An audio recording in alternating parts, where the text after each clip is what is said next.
Once again, good morning and Adobo Shalom forever, my eternal family.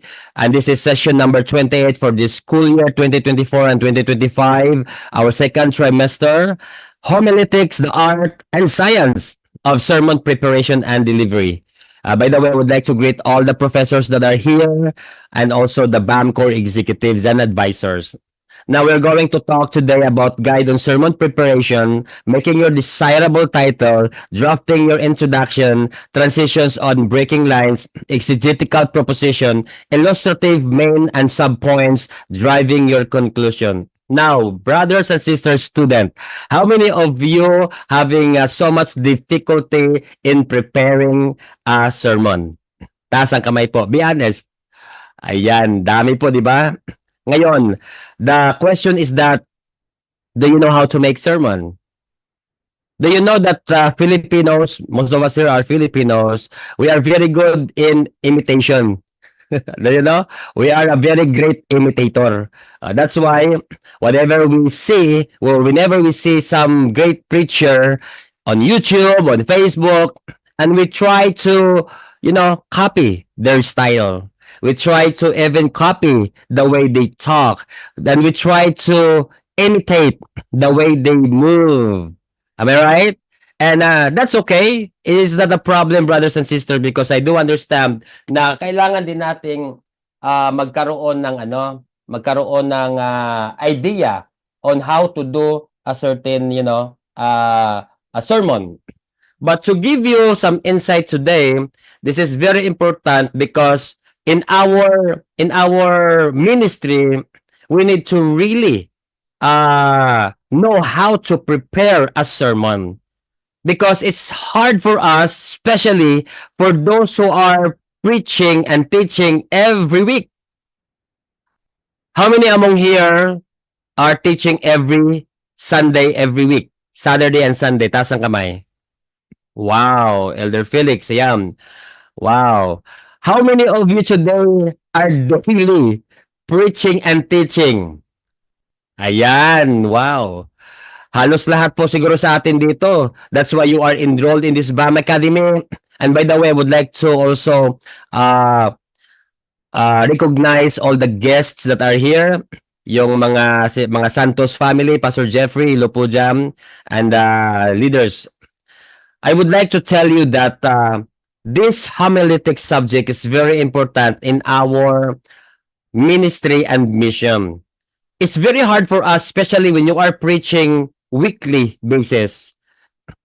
Naubos na natin yung mga nasa Google na mga, di ba, ready-made sermon. Naubos na natin yung mga sermon ng pastor natin dati. Why? Because you are just copying sermons. And whenever you heard a very good sermon, you copy even the title, even the introduction, everything. I'm not telling you that it's not good to, or it's not recommended to really copy some sermons. But at first, you need that one. At first, you need to practice. But along the way, you need to really make your own sermon. And if you are going to know how to make sermons and the elements of those sermons or making sermons, you will find yourself, happy, and you will have fun. Why? Because you are receiving revelations from the Lord. And that is very important and so much privilege for us, children of the Lord, to receive God's revelation whenever you are sharing the Word of God. So, right now, I believe that many of us don't know the homiletics or the preparation of a sermon. And homiletics, by the way, is twofold. That is, preparing a sermon and delivery of the prepared sermon. That's the essence of homiletics. Po yan. Actually, it's not only the art, but it's also a science. The art and science of sermon preparation and sermon delivery. So ngayong araw na ito, I don't know if we can make it, but we are going to take the first part of sermon, which is the sermon making or the creation or the preparation of sermon.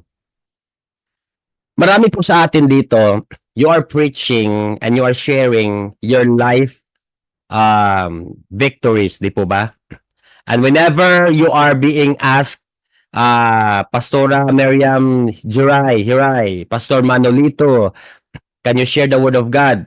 Ang unang iisipin natin is Word of God, and then what can you relate that into from our life, di ba?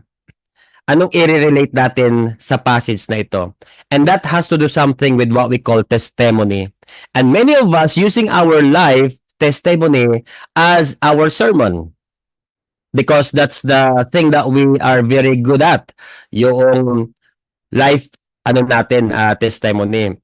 But as you grow in the preaching and in teaching the Word of God, you're going to appreciate homiletics. You're going to appreciate using the Word of God and using those details and the elements of homiletics whenever you are preaching and not using your own testimony.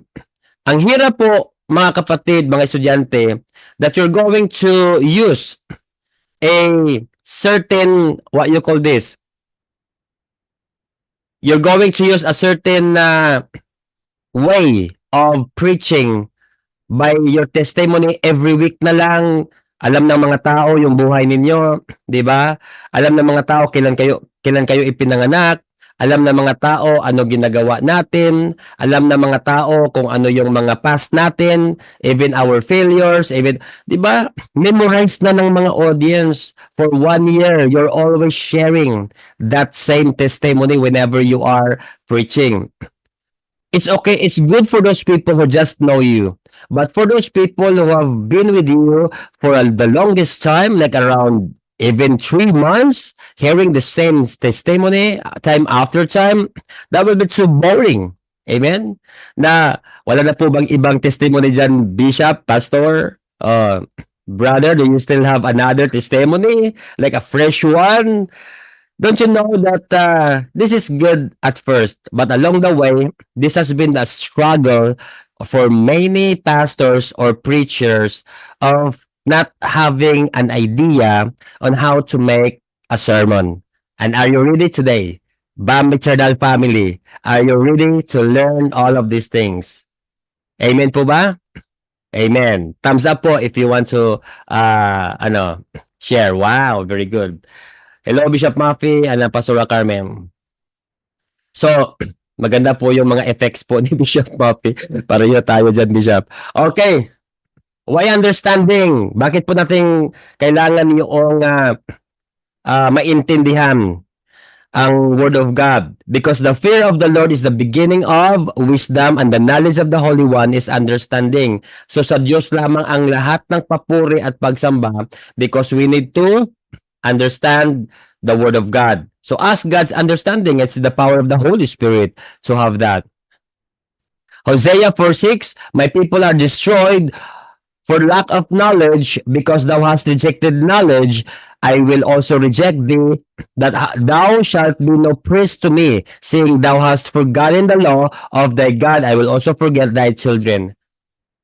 And totoo po ito that Hosea shared this one, that if you don't have the knowledge of the Word of God, you are going to be destroyed. We, the children of the Lord, it's very important for us to gain knowledge, because you might see yourself as a proud person. Do you know that?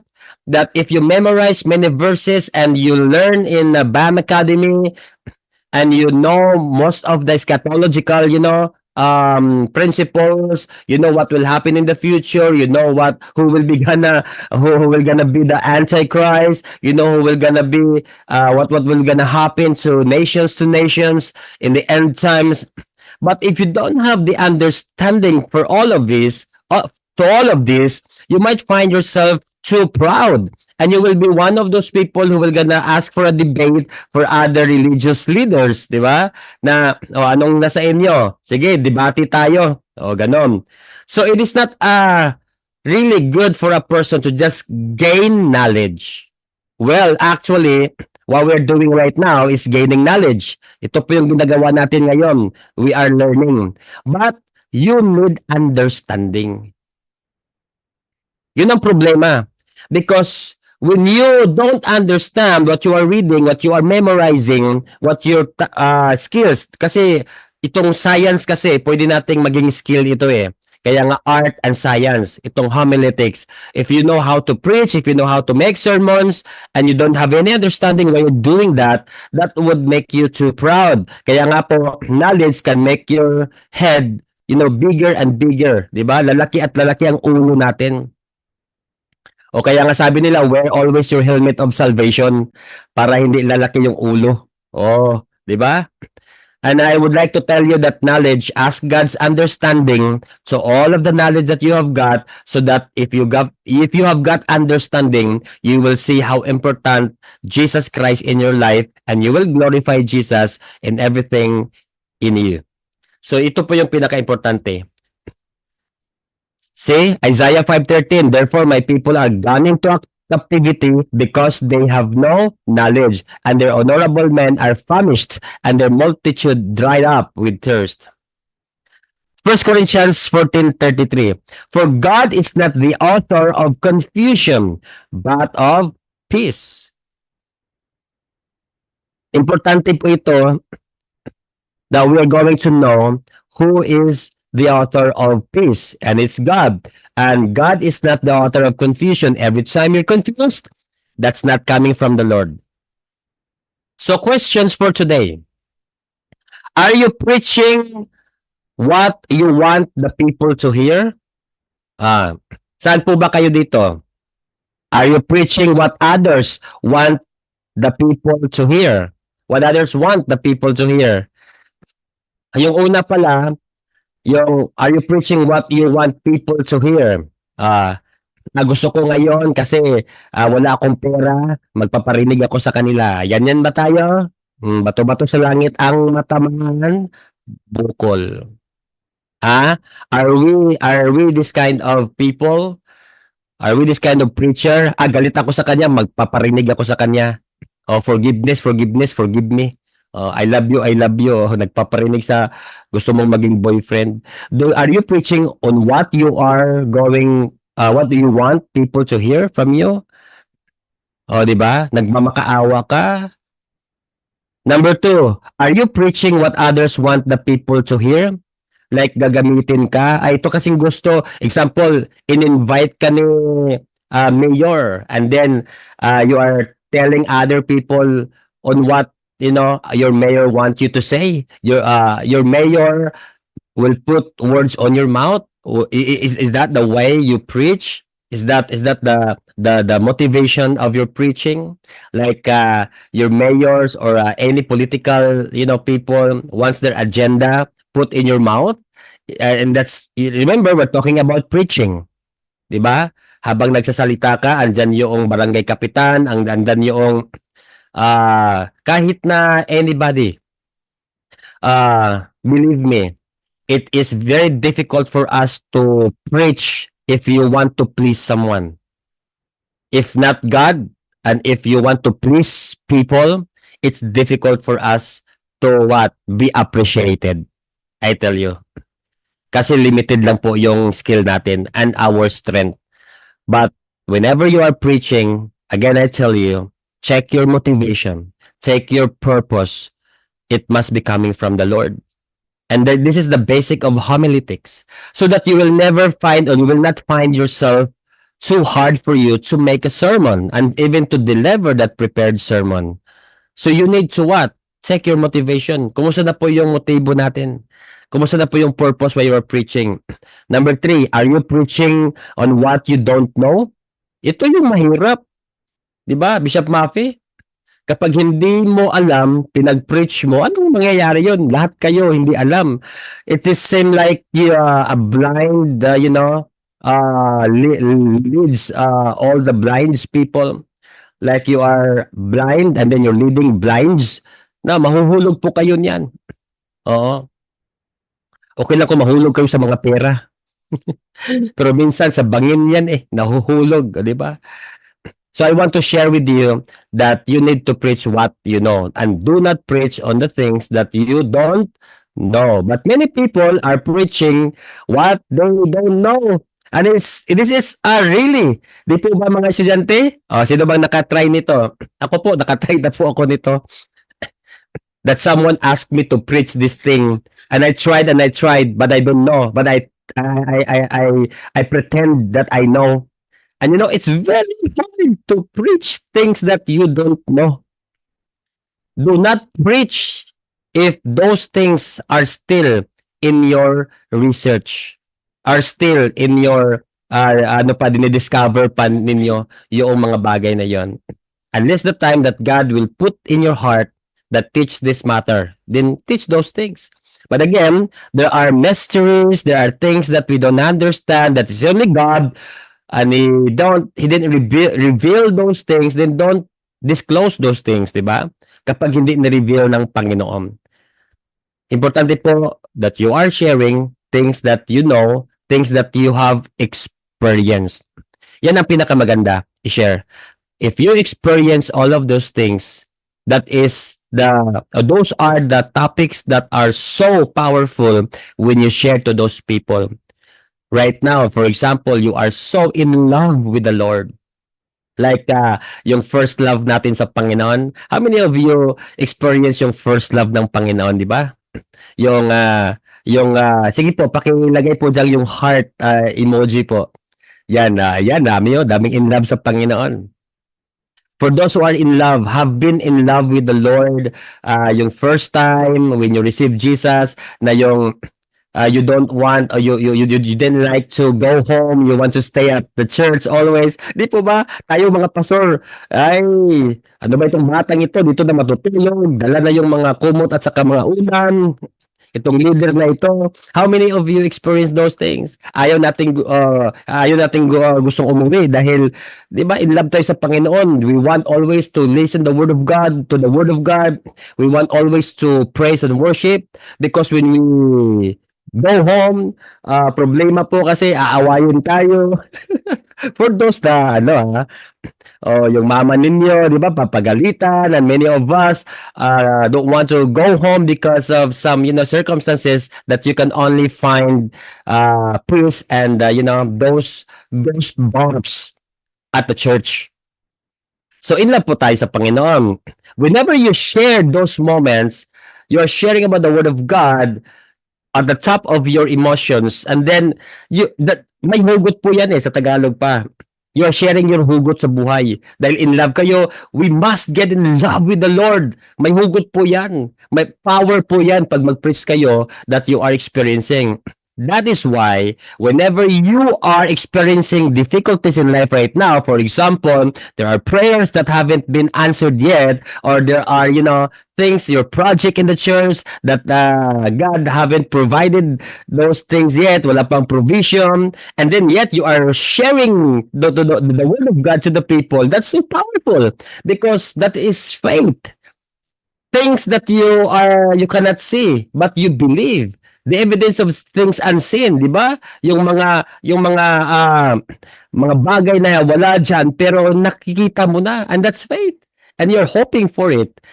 And whenever you are preaching faith in the seasons of dryness, your sermon is so powerful. Diyan po tayo humuhugot.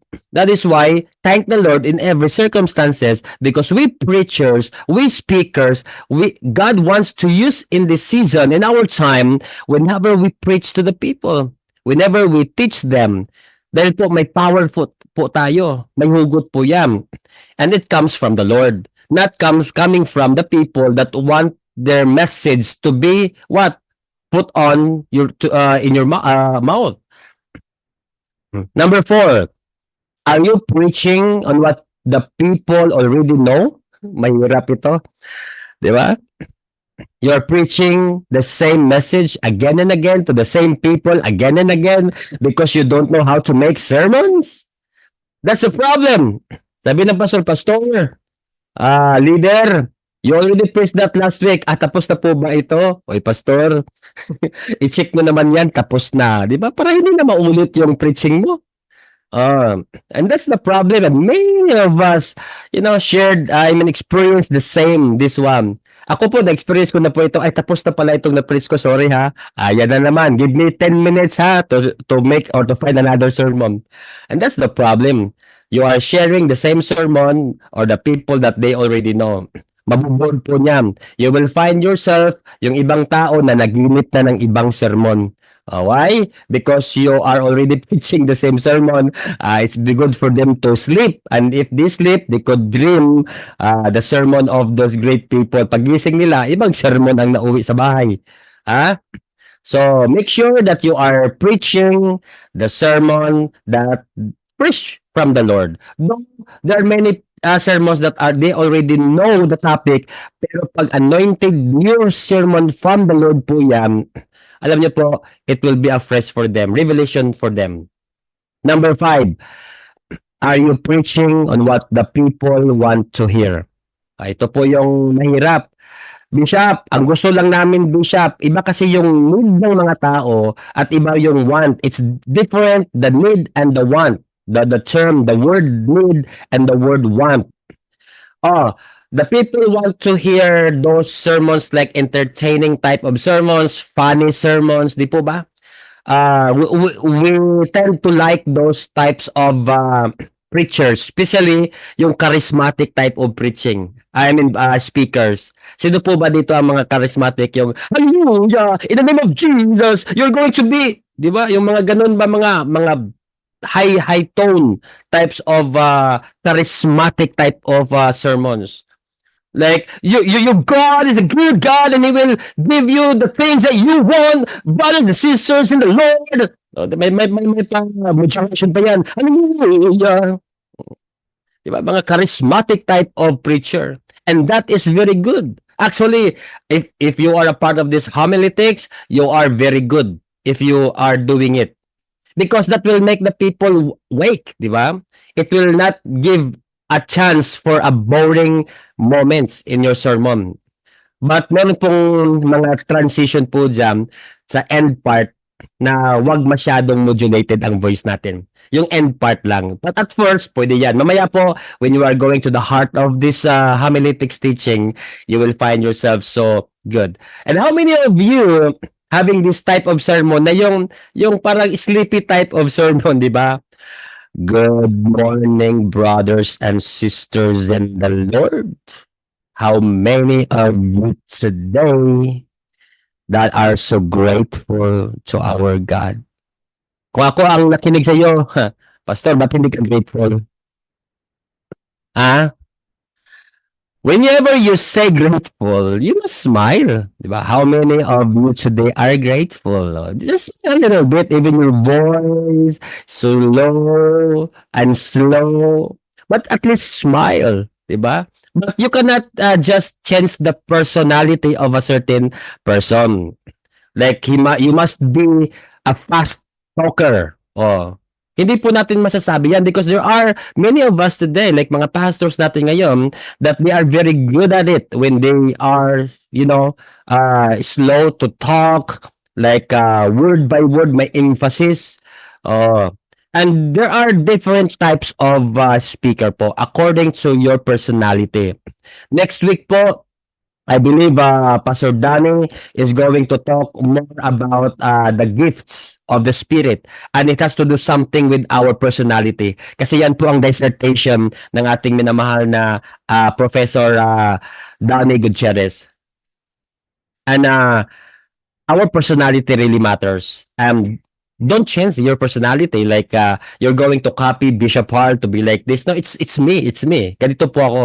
And kayo po, if you are serious type of person, kapag nag-joke kayo, ang mga tao seryoso pa rin, huwag nang mag-joke. Okay? Huwag nang mag-joke. Find some humorous way of, try, i-practice mo yung mga jokes mo because may mga jokes na, ay, nag-joke ka ba, Pastor? Sabihin mo sanang nag-joke ka para tatawa kami. Bishop Mafi, di ba? May mga ganun eh. Mahirap na ipilit natin yung mga bagay. Andito pala sa Bishop Joey. No po, Bishop Joey, God bless you. Mahirap po yung mga bagay na pipilitin natin. We are forcing ourselves to be, pero you cannot deliver yourself in that way, in that personality, because genuine po yung pagagawa ng Diyos sa buhay natin. You're genuinely created by the Lord, and find your, strength. Go to the mirror and preach. Go to the mirror. The best thing that I could advise you is go at the mirror, stand up and look at yourself and find your gifts and find your strength and weaknesses. Pag ganito, mag-smile ka ng ganito, ay pangit. Dito, ay pangit pa din. Tumalikod ka na. Joke lang yun na nagjo-joke ako. Si Nanay Vicenta, hello Nanay Vicenta, ha? Saan ba yung angulo ko, Bishop? Dito or dito? Kasi dito, Bishop, ang kita-kita ng kinabukasan, medyo yung hairline natin, Bishop, dyan. Dito, ganun pa rin. Huwag ka nang aminin mo na. Accept the reality. Ha? Oh, hindi ka matanda, nagkaedad lang. Ako po, pag ganito yung ko, hindi ako tugi, sabi nila. Pero dito yung ko, ayan, yung anggulo, angle. Pero kung ganun pa rin, anggulo, gulo pa rin dito, magulo talaga buhay yan. Di ba? Hanap ka ng makeup artist. Pero may mga, I tell you, joke lang yun I tell you, every one of us, kahit na may mga mukha talaga na mismo tayo, even us, Lord, bakit po ba ito yung binigay ng mukha? 'Di ba? Bakit hindi ko kamukha niya yung favorite speaker ko? You have your own strength. And there are lots of speakers right now, even their face is hindi naman ganon kagwapuhan, hindi naman ganon kagandahan, but they are very good in using their gestures, their face, they look like so elegant and they look like so beautiful and handsome while they are speaking, di po ba? Practice your smile. May ibang tao, there are many of us cannot smile. But don't you know, in homiletics, you must smile so that you could connect to the people. Though even if you are so, what do you call this, even if you're so strict, just smile for once. Because people might be, so afraid of you that even your a message they couldn't accept because of your, strictness. Smile can change the ambience. So that's a part of homiletics, the gestures. But I want you to know that even right now, try to find which part or the angle of your face na pwede po kayong, 'di ba, makikitaan ng kagandahan. Yung buhok ninyo, saan mo ba ilalagay? Hindi yung pagpasok pa lang may aswang ba, 'di ba? Dahil ang buhok ninyo, uy, day, sa Bisaya pa, day, magsudlay pud ka minsan, day, 'di ba? Magsuklay ka naman minsan. Hindi yung paglabas mo, bahala na, simple is beautiful. Anong simple is beautiful ka diyan? Ah, hindi, dapat decent and find yourself na talagang talagang professional in a way because whenever you're going to a secular engagement, speaking engagement, you will make yourself comfortable and elegant. Tama po ba? And you will be dressed with these clothes na talagang the best clothes you have got. If you're going to a mayor's office, kahit na 1 minute lang yung pag-share mo doon ng anything sa barangay or any dignitaries, any professional events, and you are dressing up like, the best that you could. But what about for the Lord? For the Lord, Sunday lang naman yun, Bishop eh. I will go at the church and then I will go to church and then just dress like I'm not yet waking up, like I'm still sleeping, huh? I just dress like naka-short pant ka lang, tapos nag-preach ka pa.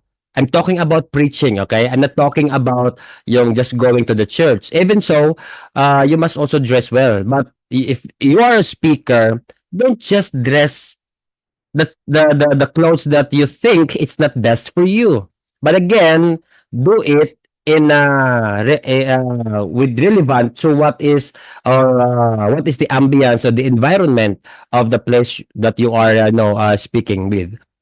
So we need to understand na kapag walang aircon, wag ka namang mag-necktie, di ba? So I tell you, ako kahit hindi aircon, basta parang socialize yung place, I will wear necktie. Alam ng mga Yes to Church worldwide yan eh. Kahit na punong-puno ng pawis, lots of sweats, but it's good to deliver God's word with the decency as a person who handles the word of God. Pero kung sobrang init talaga, nasa basketball court kayo, tapos naka-necktie, naka-suit, ano ba yan, di ba? Wag naman.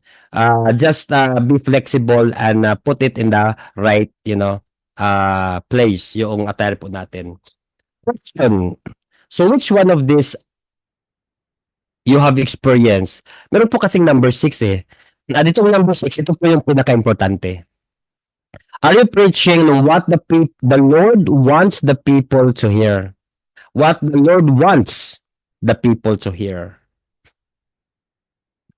Is this the preaching or the intention why you are preaching? What the Lord wants the people to hear? Cheers muna tayo, coffee muna.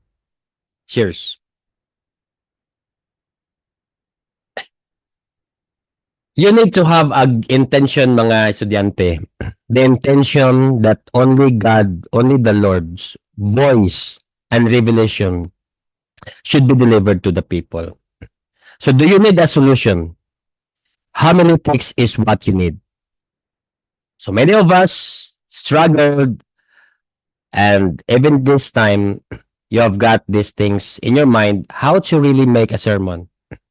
Hermeneutics is the art and science. Actually, most of the Bible schools, they use the terminology of hermeneutics as the art of preaching. Tama po, mga pastors. Sa Bible school ko po, yan po ang tinuro sa akin eh. The art of preaching. But when the time that I search those things about homiletics, there are people, different authors of the books. I have read lots of, homiletics preparation and delivery of sermon. I then now categorize and amplified. This is the right word, amplified the definition of homiletics. It's not only the art of preaching. Preaching is only a part of homiletics, just a part of homiletics. We have teaching, we have evangelism.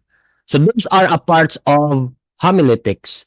And one of those is preaching. And you cannot say that homiletics is only the art of preaching. It's also the art of teaching. It's also the art of evangelizing. Again, there are 3 ways that we could share the word of God. Number 1, preaching, encouragement. Number 2, teaching, that is to the minds of the people, and evangelizing the lost. So this must be known to every student. And homiletics is not only an art, it is also a science. Okay. So ano yung science, Bishop? Ano yung art? Alam niyo po, sa humanities, ito pong disciplines like philosophy, humanities, yung atin pong theology, we need to understand that homiletics is one of those disciplines that we need to understand.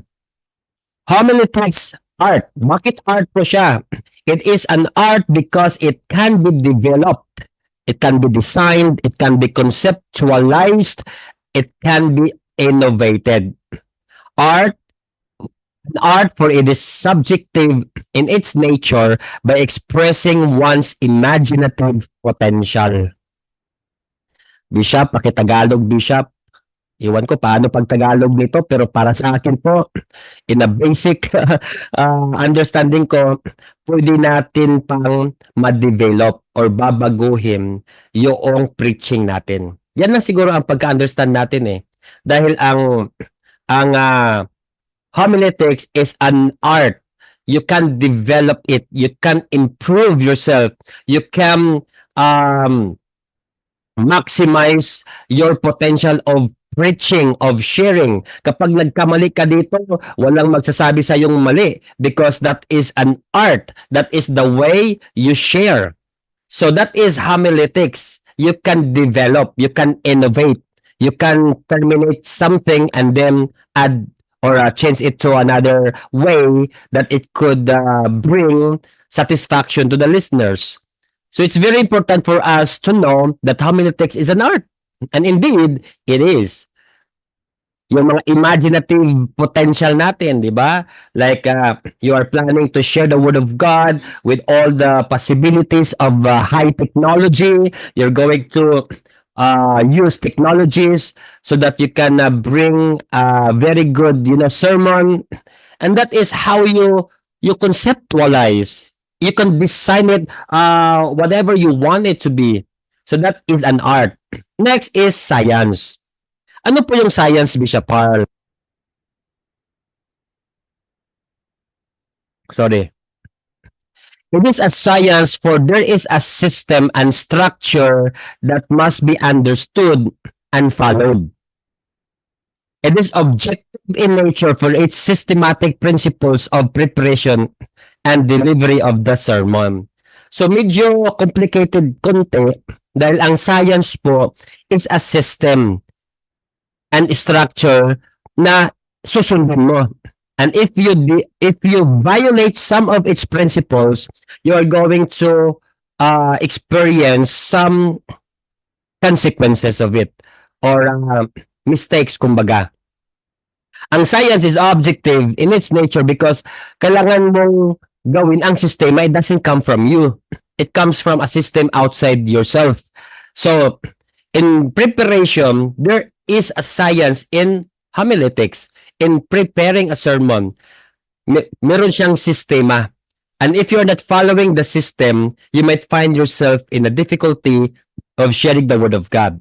Di po ba, meron kang ginawang system na unang-una, introduction, title, mga ganyan, conclusion.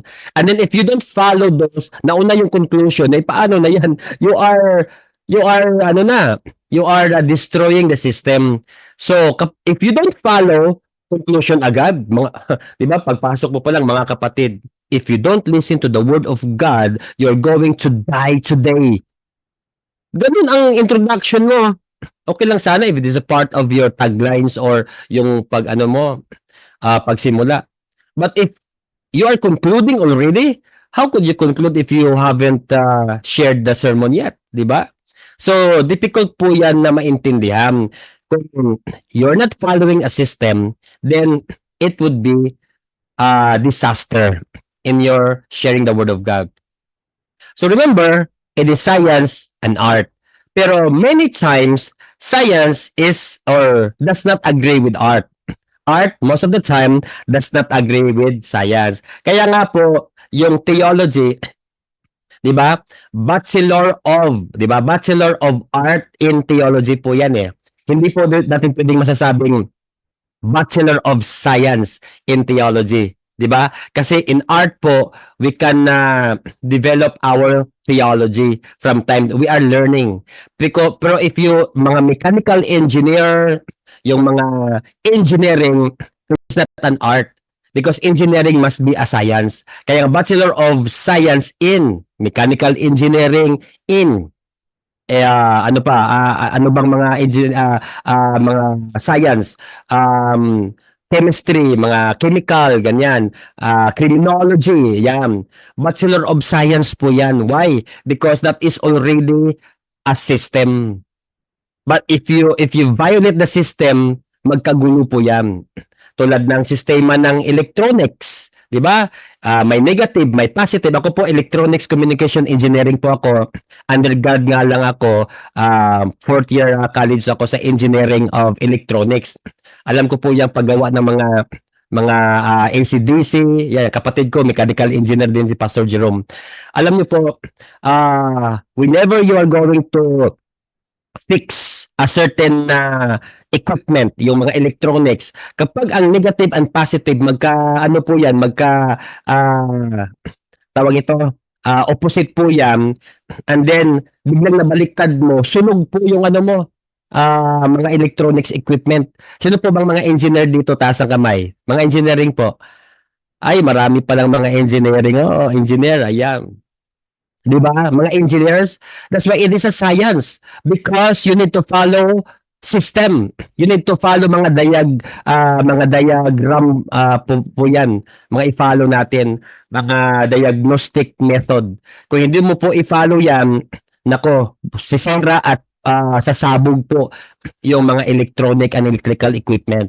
That's why science. But ito po, tulad ng mga sa drawing, yung mga skill natin sa, for example, tourism. Ang tourism po is art po yan eh, Bachelor of Arts in Tourism. O, dahil pwede pong ma-develop ang tourism. 'Di ba? Ano pa yung mga Bachelor of Arts na masasabi ninyo? Help me po. Ano pa yung mga Bachelor of Arts na pwedeng ma-develop? Bachelor of Science. Music. Tama po yon. Bachelor of Arts in Music. You cannot say Bachelor of Science in Music because in music, that is subjective po yan eh. Coming from you. From in to out. So, ibig sabihin po, when you are learning music, you can develop music by yourself. Meron pong you can go beyond the principles or system. 'Di ba? Yung mga magra-rhyme kahit na wrong grammar, pwedeng gawing kanta. Di po ba sa mga songwriter? That's why it is not a science. It is a Bachelor of Arts. Dancing, yung pagsasayaw, yung nagtuturo ka ng sayaw. Ano pa yung mga arts? Yung architecture. 'Di ba? Ang architecture, most of the time, Bachelor of Arts in Architecture yan, pero ngayon ginawa ng science because an architecture, meron na po tayong ipa-follow na system. Yung civil engineering, yan, science po yan. Pero I tell you, when you are going to talk about homiletics, it is both. Ma-apply po natin yan. It is a science because it must have a system that you're going to follow, and yet, it could be an art. So, which is which? Saan po yung i-follow ninyo? Kahit tayo na po yun. But majority of us will agree with me that homiletic is more on arts po yan. So, arts, the arts of what? Sermon preparation and sermon delivery. Because again, you can innovate it and you can be subjective according to your imagination, according to what God has revealed to you, then you're going to make that sermon so beautiful so that people are going to understand and accept the Word of God. Again, meron akong principle na natutunan. There's a principle with it. Walang tao na hindi marunong umunawa. There's no people that cannot understand. Ito pong mind natin. God created our mind to understand. And there's no mind, yung utak ninyo. Hello, mga kapatid, may laman bang utak natin ngayon? Can you check your mind? Bishop Paul, kagamasing ko lang Bishop. Diba? Biruin mo lang ang lasing, wag ang bagong gising. So, I tell you, our minds is so filled with knowledge. And there's no mind on this planet Earth that could not understand. And that's one true principle. Kaya po, if minds can understand, so alam natin na lahat ng mga audience, all of the audiences, all of those people that are listening to you, they have the ability and the capacity to understand what you are sharing. But here comes the next, number 2. There is no minds that cannot understand to a very good speaker. So it means, number 2, if minds of the people is able or are able or capable of understanding, then the problem is not really the minds of the people who are listening, but the problem is a person who talks, a person who delivered the word of God. We are the problem. Ikaw yung problema because you don't improve yourself and you don't study how to share and to deliver and even preparing your sermon so that it will be a connecting way of, delivering that sermon. Hindi lang yung one way, ikaw lang nagsasalita, walang recipient. Mahirap po. Salita ka lang na salita. Okay lang sa akin, Bishop Paul. The word of God said, share the word of God. It's up to them if they understand or not. No. It is our responsibility as a speaker to connect this word, to connect ourselves to the people. Sabi nga ni John Maxwell that, sabi niya, in the law of,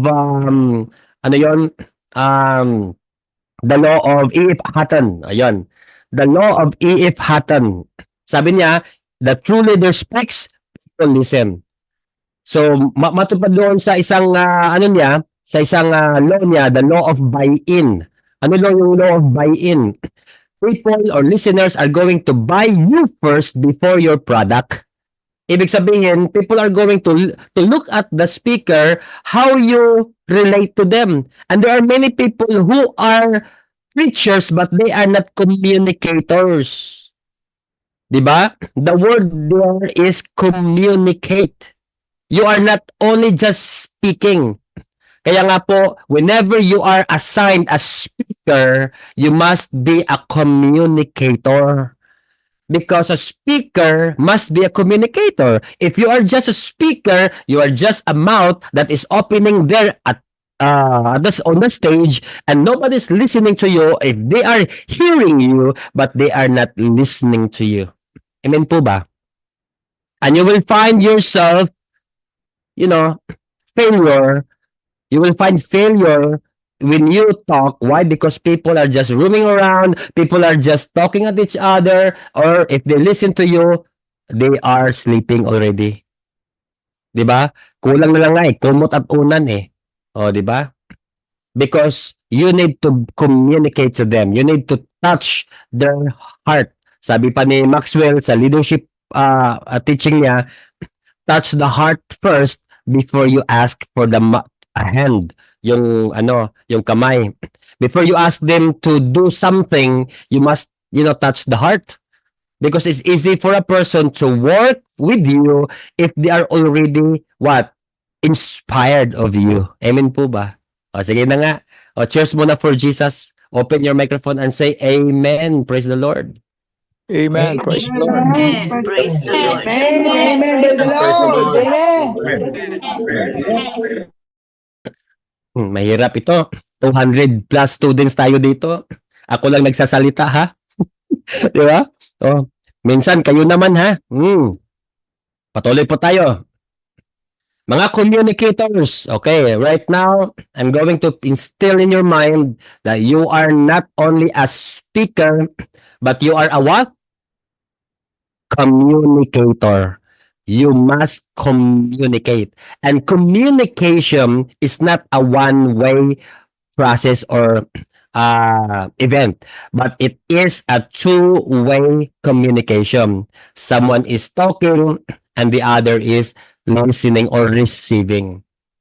And that is true also in the ministry. This is another topic, but I would like to touch only about ministry. Alam niyo po, if you are no longer blessed of your pastor, sabi mo, Bishop Par, hindi na ako nabibless sa mga sermon ng pastor ko. Ang problema po niyan sa nakikita ko ikaw. Okay? Because you stop receiving. Alam nyo, kahit sino pa yan, whoever the communicator and whoever is the preacher of the day, if you only understand your role as a body of Christ, we must be a recipient. Whenever we look at our pastor and whoever is preaching there, don't look at their, of course, we could look at their appearance, look at their gestures and their homiletic skill. But I would like to tell you again, you must receive the revelation of the Lord. And if you are a good communicator is not only the person who is speaking. A person must also be a communicator the way that you are very good in what? Receiving. So whenever you receive a certain message, if you're a good communicator, you will get out from that sermon the revelation of the Lord.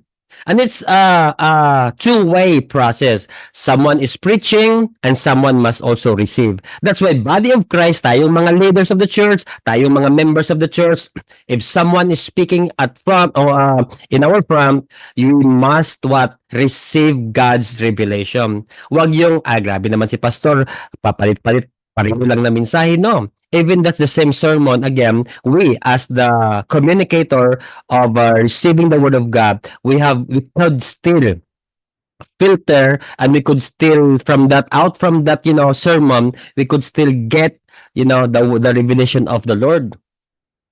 But in the other way around, you also, as a speaker, ito na nga yung pinag-usapan natin ngayon. You need also homiletics to improve your skill. Okay. So what is homily? So there are things that you need to understand. Homily is, in Greek, is homilia or homilia. It means instruction. So whenever you are giving homily, you're giving instruction. So whenever you are going to learn about homiletics, you are what?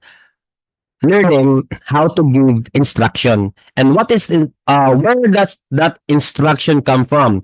It comes from the Lord. It comes from God. So if this comes from God, you are really spiritual in your sermon. And that must be the foundation of homiletics. It must not come from your emotion. It must not come from what you need, but it must come from the word of God, God Himself. Because He's the one instructing the people. You are just only a vessel of God's instruction. What is a sermon? By the way, isisend namin ito na outline sa inyo. What is a sermon? It is a lecture, discussion, and a talk on religious matter, especially in the church.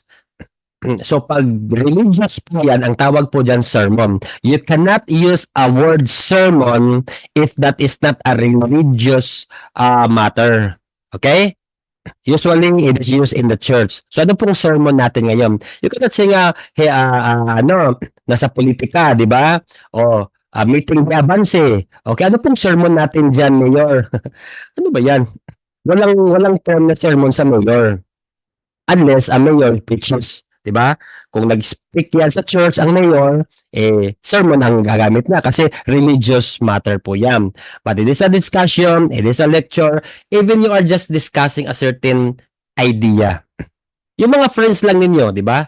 In your friends, in the your inner circle or yung mga kasama mo sa trabaho.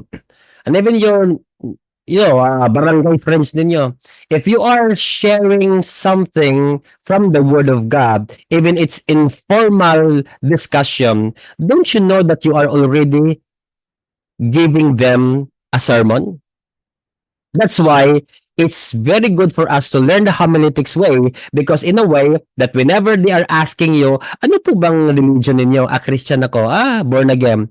So, para sa inyo, sino si Jesus? If someone asks you in an informal discussion, then you are now naturally giving a sermon.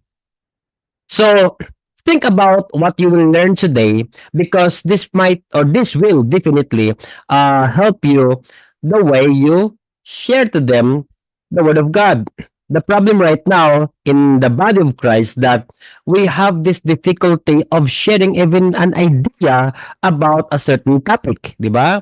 Sino si Jesus Christ? Saglit lang ha. Panoorin mo itong video ni Bishop Harl. Sinali niyo pa ako. Di ba?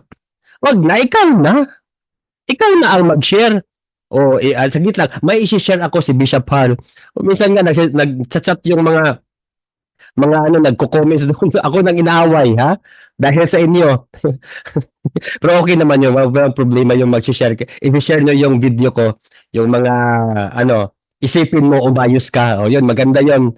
Pero itong mga teaching natin with regard sa mga doctrinal issues, most of the time, they will not agree. So, I'm sharing with you kasi even in a simplest and informal, discussion, use homiletics to what? Enlighten a certain minds of a people, di ba? Or a person.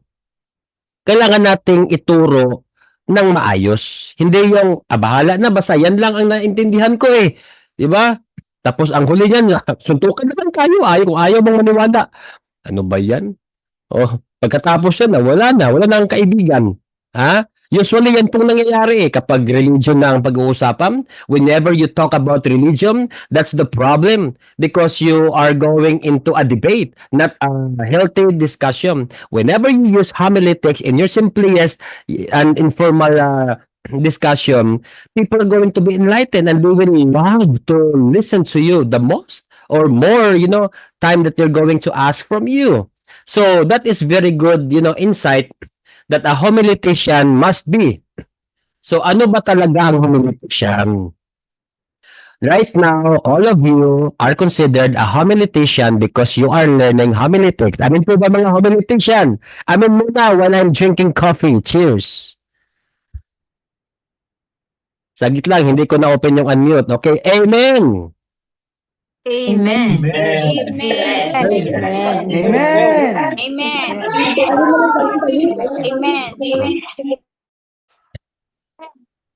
Amen! Yun. A homiletician must be sharing the word of God. If you are sharing only your life, only your intention for this coming election, hindi kayo homiletician ha. Must be sharing the word of God. Number 2, sorry, I will be making it very fast. I-screenshot nyo na lang po. The homiletician must be serving varieties of presentation. Kaya nga po art nga eh. This is an art of sermon preparation because you are going to prepare varieties of presentation. Actually, we are a chef, mga cook po tayo. We are preparing like different or varieties of foods. And don't you know that the word of God, Jesus Christ considered is the what food for our soul. It is like a food that you are serving to the people. And whenever they are going to receive the word of God, they will be filled and they will be full with knowledge and understanding. The homiletician must be giving testimony. Yung buhay po natin, yung lifestyle natin, hindi yung whatever you talk, people are not going to, follow what I say and don't follow what I do. Mahirap po yun, di ba? Sundin mo kung anong sinasabi ko, do what I say but do not do what I do. Mahirap po yun. Okay? Bishop Moffitt told us a few months ago, you must walk your talk. Diba? You must walk your talk. Whatever you talk, you must live with it. Lifestyle po ang pinag-usapan dito. Now, the homiletation must be people-oriented or more sensitive. Hindi tayo pulpit sensitive, ha? Ang kalaban kasi natin minsan, how do we look good at the pulpit, di ba? Dapat pogi ako, dapat yung camera nakatutok sa akin, dapat yung ganito. Huwag tayong parang stage-oriented masyado. Though, we need to be acquainted with the stage, we need to walk from left to right, you need to masterize and to experience yung platform na yan, yung podium or yung pulpit. You must know how to manage your hands gestures, your stand there, the way you project yourself to the people. You know how to be well known or tawag ito well oriented with the stage. Kaya nga po sa mga speakers na in-invite, you must be early going to the church so that you can, go to the pulpit, and then try to stand there and feel. Okay, i-feel mo yon. Ito ay mga advice ko lang sa mga ini-invite na mga pastors, for those who are invited speakers. Go ahead of time so that you are going to be there, especially pag big crowd po yan, mga 300, 500 crowd ang expected. You must go to at the pulpit, as on the stage, and then try to feel saan ka ba tatayo, whatever your gestures would be. Kasi marami na pong mga speakers, dahil sa hindi nila alam, medyo madilim, hindi na po nila alam na kukunti lang pala yung stage, nahulog sa stage. They fell. Sa stage. Nakakahiya po yun. Tapos pagtayo mo, ganyan po ang buhay natin. Minsan tayo po ay nafe-fail. Sometimes we will be fallen from, this problem. Hindi, pastor, nahulog ka lang talaga. Pero magandang bawi din yun, ha? Masakit yun, masakit. Pero huwag naman sanang mangyari yun. Diba? Nahulog ang loob ko. Hindi, nahulog ka lang dyan, pastor. Hindi, illustration ko yun. Lumusot ka pa. Okay? You need to master Saan po ba ang mga limitations sa paglakad? Yung saan po ba yung ano mo, tawag ito square na pwede mong puntahan? Ang camera, saan po bang limitation? If that is coverage in may coverage po ang activity na yan, you must go to the place. You must go to a place where there's coverage. Huwag yung lalampas ka doon na bababa ka, you're going down to the audience kasi sanay ka doon pero hindi na makakover ng camera. So don't do that one unless it's very necessary. Pero as a good homiletian, you must tell the person who is in charge of the coverage na may time na bababa ako so that they could prepare. Nangyari kasi they will have a difficult time to cover you there kasi andun ka sa audience. And worst, hindi mo sinabi sa mga for those people who are covering the cameras and everything, punta ka pala doon sa at the middle of the audience. And it is out of their coverage. Ibig sabihin, yung na-prepare nila sa harap lang ng stage. And even yung spotlight, di ba?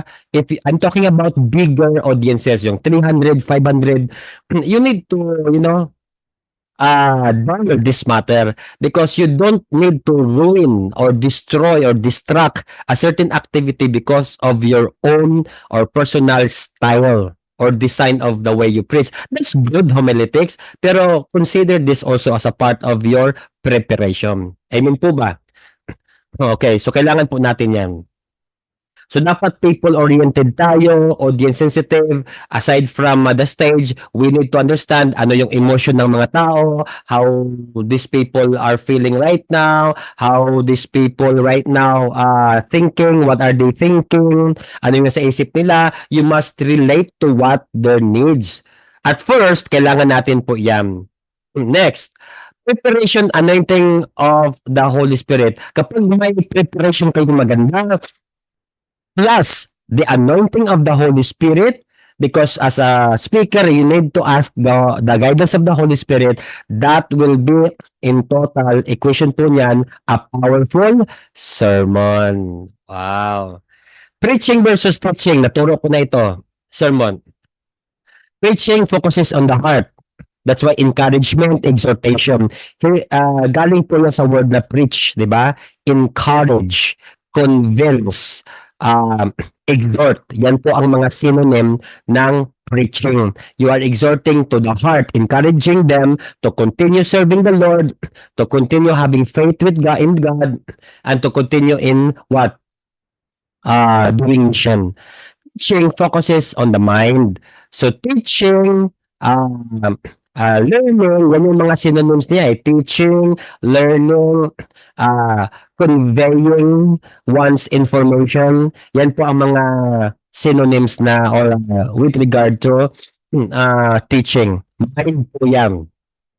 Words of the day, context. If you are a very good homiletician, you must know context. Again, BAM Academy, if you are not acquainted with the word context, simula ngayong araw na to, starting today, be this word context a part of your life if you are preaching, okay?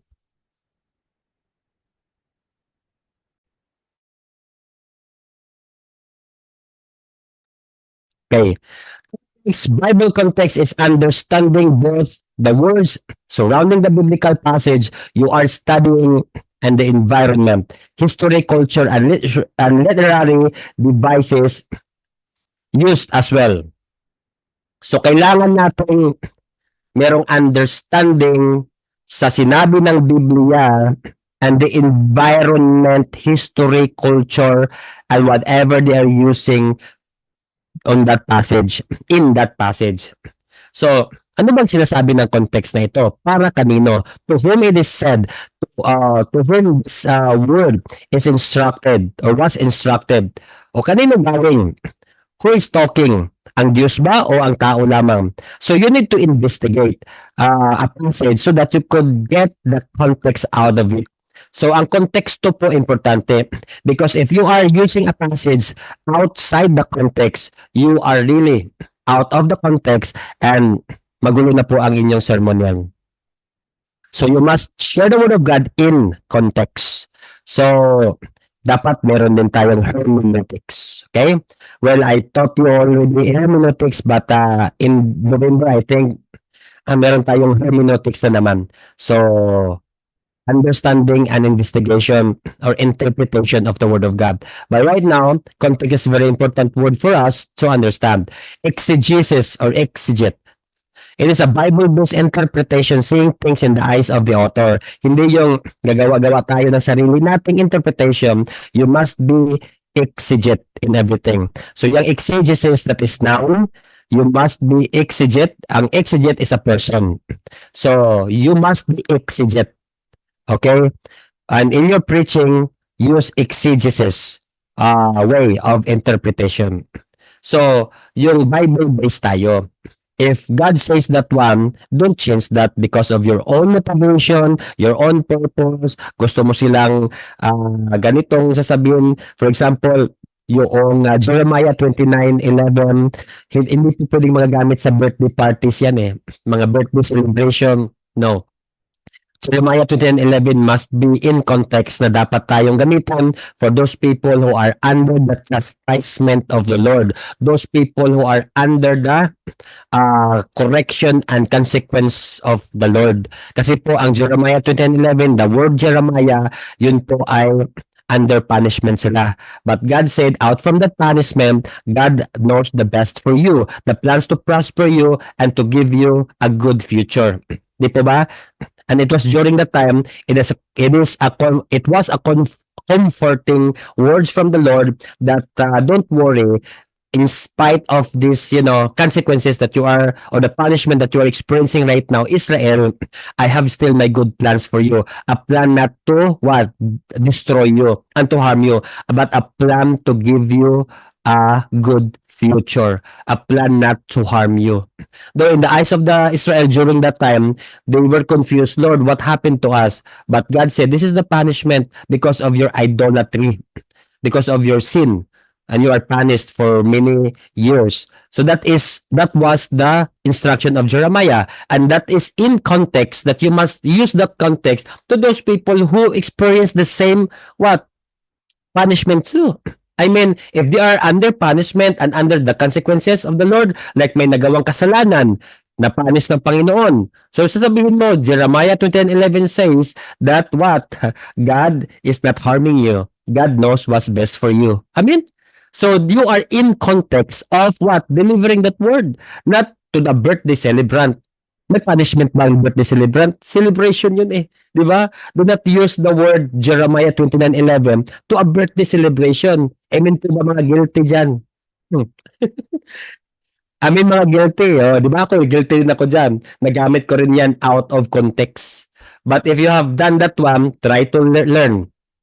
Dapat in context po tayo. Mas maganda, it's a good, sermon if you are in context whenever you are sharing the word of God. For example, yung kay Hannah. Sabi ni Hannah, the mother of Samuel, di ba? Yung first Samuel. Sabi niya, Lord, you're the one who is the author of, di ba, these difficulties, this punishment. Ikaw ang siyang gumawa or may akda ng kahirapan sa buhay. You're the one who sends us poverty. But alam niyo po, if you are using that one as the word of the Lord, na God sends poverty to us. Tapos merong isang mahirap na nakikinig sa iyo. There are people who are having, a hard time of making money, and they told you, huwag kayo mag-alala kasi sabi ng Diyos sa 1 Samuel, Hannah said that God sends poverty to all of you. Sasabihin na to, amen, ang Diyos pala ang nagbigay ng kahirapan. Lord, salamat sa kahirapan. Naku, out of context ka na, brother. Amen po ba mga guilty? Di ba? Hindi po ang Diyos, it's not God that sends you poverty. It's not God who sends poverty, mga kapatid. It is us. Remember, it is not Satan. Even Satan did not send poverty to you. Totoo po yan. Who sends poverty to our lives? You. Do you want me to prove that? Okay. 2 Corinthians chapter 8 verse 9. Medyo ano muna tayo ng topic because we must be in context. Yan po ang topic natin. 2 Corinthians chapter 8 verse 9. It says that Lord, di ba? Though you are rich, you come to this earth and you become poor so that in your poverty we might become rich. Jesus Christ has done it all. Jesus Christ became poor already. And now you are rich, mga kapatid. And the key of riches is to understand and to receive that blessing. Ano po yun? Yung kingdom finances or kingdom wealth natin. Why are you struggling right now? Number one po yan. Because you are not doing the kingdom finances. Number 2, because you are enjoying the curse of this world. And what is the curse of this world? Enjoying pa, curse pa of this world. Ano yung curse of this world? Yung sinabi ng Diyos kay Adam, that you are, starting today, you will eat from your sweats. Diba? Dapat tayo magtrabaho para makakain. Ibig sabihin, ang katamaran ang siyang hindi tayo naglalago o lumalago. Because of your laziness, you become poor. Diba? Magtrabaho nga tayo. Amen po ba, mga tamad? Buko na naman tayo dito sa BAM Academy. I only in BAM Academy. Diba? Magdadrop na ko, Bishop Hal. Bye-bye. That's true. Laziness. Try to work right now. Try to find job. Diba? Maka-gain kayo ng income, tawag niyan. And after gaining income, you do have right now for your tithe, di po ba? For unlocking the kingdom finances. If you have got some money or income, and then you have got some there to give it to the Lord, and then you unlock the greater blessings, and you have got some, for the love gift, meron kayong mga love offerings sa church, dahil hindi po kayo tamad. Work by your hands. Under curse po ang mundong ito. This is a corrupt world. But we can still eat out from this, corruption. Ano po yun? Ang pagtatrabaho. BAM Academy, I don't want you to be lazy. Even mga pastors dito, nagtsatsaga, naghahanap ng trabaho. I'm so proud of you, mga pastor. It is not having full-time in the ministry that I'm so proud of you. But good for those who decided to full-time. But first of all, if you have families, first is your family is your ministry. Amen po ba?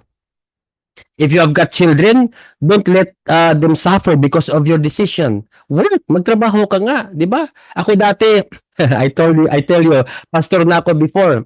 I was preaching at the church, but I still, selling this money, the peanuts, and mga consignments sa barangay namin. Yes, nangyari po sa akin yun. And on Sundays, I am preaching the Word of God. I'm so happy. Kahit na 200 pesos per day ko noon, mga 50 to 100 pesos per day during my early times of my marriage. Nangyari po yun, mga kapatid. And it happened to me. Nagtitinda kami ng mga ukay-ukay, RTW, kasama ng asawa ko doon sa Divisoria, sa Cagayan de Oro. Alam ng mga kapatid ko andito eh. I was working while I am, preaching. Because I want to feed my family by the works of my hands. I came to Bangkok, Thailand. I became the professor sa mga universities. Ako na mag-isa noon that time. And after about 5 years, my wife worked. Kasi nabuntis ko siya. My wife. Kaya, okay, alaga muna sa bata. Hanggat nag 5 years old, nakapunta na ng school, ng nursery. And then she got to work. Kami ng dalawang nag-income, meron na kaming mga na-share, di ba? So, ang context doon na hindi po ang Diyos nag-send ng poverty. Ang problema po hindi ang Diyos. Ikaw ang problema because you don't work by your hands. Try mo ngayong araw na to, go outside and drive something or somewhat like you can do the delivery. Meron na ngayon yung mga Grab, mga Grab, mga delivery. Online na yun eh. Try to do some way. Huwag kang mahiya because that's an income. Huwag kang mahiya kahit na kunting piso lang po yan, even dollars. That is a pride para sa pamilya natin. Amin po ba mga asawa? Amin mga papa? I am so proud of you mga pastor if even how small is your income, as long as you have an income, I'm so proud of you. Saluduhan nga natin yung mga father, mga pastors ngayon. Saludo kami sa inyo. Congratulations.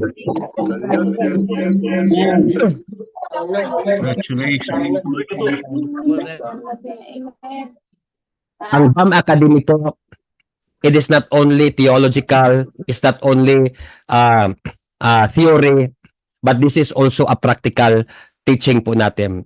We are not training people here to be just, waiting for a bayabas to fall down, di ba? Si Juan Tamad. Lord, sabi mo, i-bless mo ako. O, sabi ng Panginoon, which one am I going to bless, anak? Oh, what are you doing? What do you do right now? Wala po, naghihiga lang. Oh, no.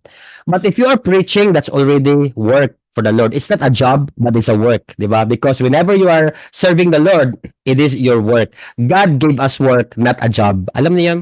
Because job is something that you do to have an income. But if you work for the Lord, you could have a blessing from the Lord, not an income. Kaya itong mga love gift, itong mga blessing po ito. This is not an income. Amin po ba?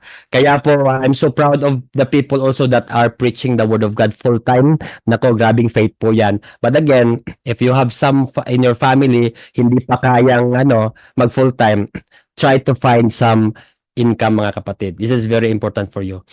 So you must speak Jesus in the way, like Hannah. Again, balik po tayo sa in context natin. Minsan ginagamit natin ang mga word out of context. Kaya po, exegete po tayo na yung word na iyon ay para talaga kung anong sinasabi ng author, whatever the author says, it must be. And during the time of Hannah, it was herself that said na ang Diyos, and it was the time of his desperation. Ibig sabihin po, desperada si Hannah kasi hindi siya makaanak. He couldn't, bear a child. So, barren po ang tawag dyan na Bishop Maffei, tama po ba? Barren, oo. Hindi siya makaanak. So, if that's so, he said, Lord, ikaw pala yun, kahirapan ko, walang pera, walang naniniwala sa akin, everything that happens to me, you send. So, it was out from her desperation. But consider the 2 Corinthians chapter 8, verse 9, Paul said, and Paul was under the what? Under the authority of God, under the inspiration of God's Spirit, that he said, or he uttered those words, that it was Jesus Christ, he became poor so that through his poverty you might become rich. You are rich already. And the problem is us. We don't work for that. So if you only work for that, you will be experiencing provision and blessing from the Lord. And this life on this planet Earth, though it was corrupt, it is corrupt, but don't you know that out from this corruption, God will give you the living water, the oasis that God has for you. A blessing that only God can give. Kaya nga sa Psalm 91, sinasabi doon, at my side, people are, they will fall at my side, 10,000 at the right hand, but it will not come to you. Yung harm, yung disaster. Why? Because again, this is out from the topic ko, but I just remember it, yung word na shalom. Yung sinabi ting adobo shalom. Yung word na shalom, mga kapatid, it is a word destroyer po yan eh. Yung shalom. It will destroy anything, any distraction that attach your life. May distraction sa marriage life mo. Shalom will destroy that one. May distraction na atake sa personal life mo, sa physical life mo. When you say shalom, it will destroy those attachment, mga distraction. So it's not only peace ang meaning ng shalom. In the Hebrew word shalom, it means a destroyer. I-destroy po niyan in a good way, in a godly way. And it will destroy all the distraction that are attached in your life. Wow, di ba? Magandang highlight naman 'yan. Because if you are being delivered from this distraction because of the word shalom, peace will be upon you. And that's the true peace. You are out from, or you are delivered from any distractions, and you will experience what? Naturally, peace. So shalom, shalom be upon you. Next is ICGesis. Okay, exegesis, dapat ganito tayo. We must buy a Bible-based interpreter. But ICGesis or ICJet, kao po yan, Ang noun po is eisegesis, own interpretation using God's word for your own benefit. Ginagamit lang natin ang word ng the Bible for our own benefit. Eisegesis po ang tawag dyan. Do not be eisegesis. Tulad ng sinabi ko kanina, God sent poverty to us. So enjoy poverty. Oh my. Di ba? You are using God's word in not according to what God to tell the people. How to prepare? Ito na po tayo. Start to pray for revelation. Intuitively, God will talk to us. Sorry sa S. God will talk to us. Tanggalin ko muna yung S ha. So in this way, unang-una po ang gagawin natin, you must understand that it is God who will talk to the people. It is God. Intuitively, God will talk to us. So you need to ask the guidance of the Lord or the revelation intuitively. Ano yung intuitively? In your spirit. Intuitively, God will talk to you. Not in any physical or emotional way, but intuitively. Intuition is in our spirit. In our spiritual subject sa pneumatology, we're going to talk about the spirit, soul, and body. And in the spirit, there is a communion. That's why we have worship, prayer. There is what we call reverence, that doing good for the Lord. Good works in the spirit po yan, and also intuition, yung mga revelation, instruction coming from the Lord, you are going to receive that one in the spirit intuitively, ang tawag dyan. Intuition po yan. Kapag may na-receive kang direction from God, ang tawag po ng process po niyan is intuition. Diba? To make it simple, to make you understand, what do you call the process from water to water vapor, di ba? Yung science natin. Anong tawag po, Jom? Water to water vapor. It starts with letter P. Ano, hindi pala? E pala, E. Teacher dito, di ba? Sa school, evaporation.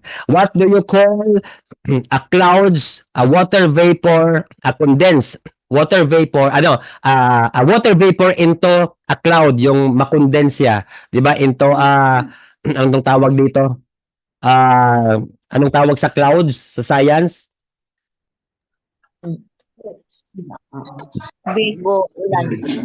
Condensation. Yes, tama po yun. Water vapor, yung water to water vapor, it's called evaporation, ma-evaporate. And water vapor into clouds. Kaya nga po, ang Panginoon, He separate the firmament of water from water to water, di ba? Kasi nga, ang clouds na yan, water also. Condense na po yan. Condensation pong tawag ng process na yan. And clouds into water, di ba? Ma-fall na into rain. Anong pong tawag po dyan? Starts with letter P.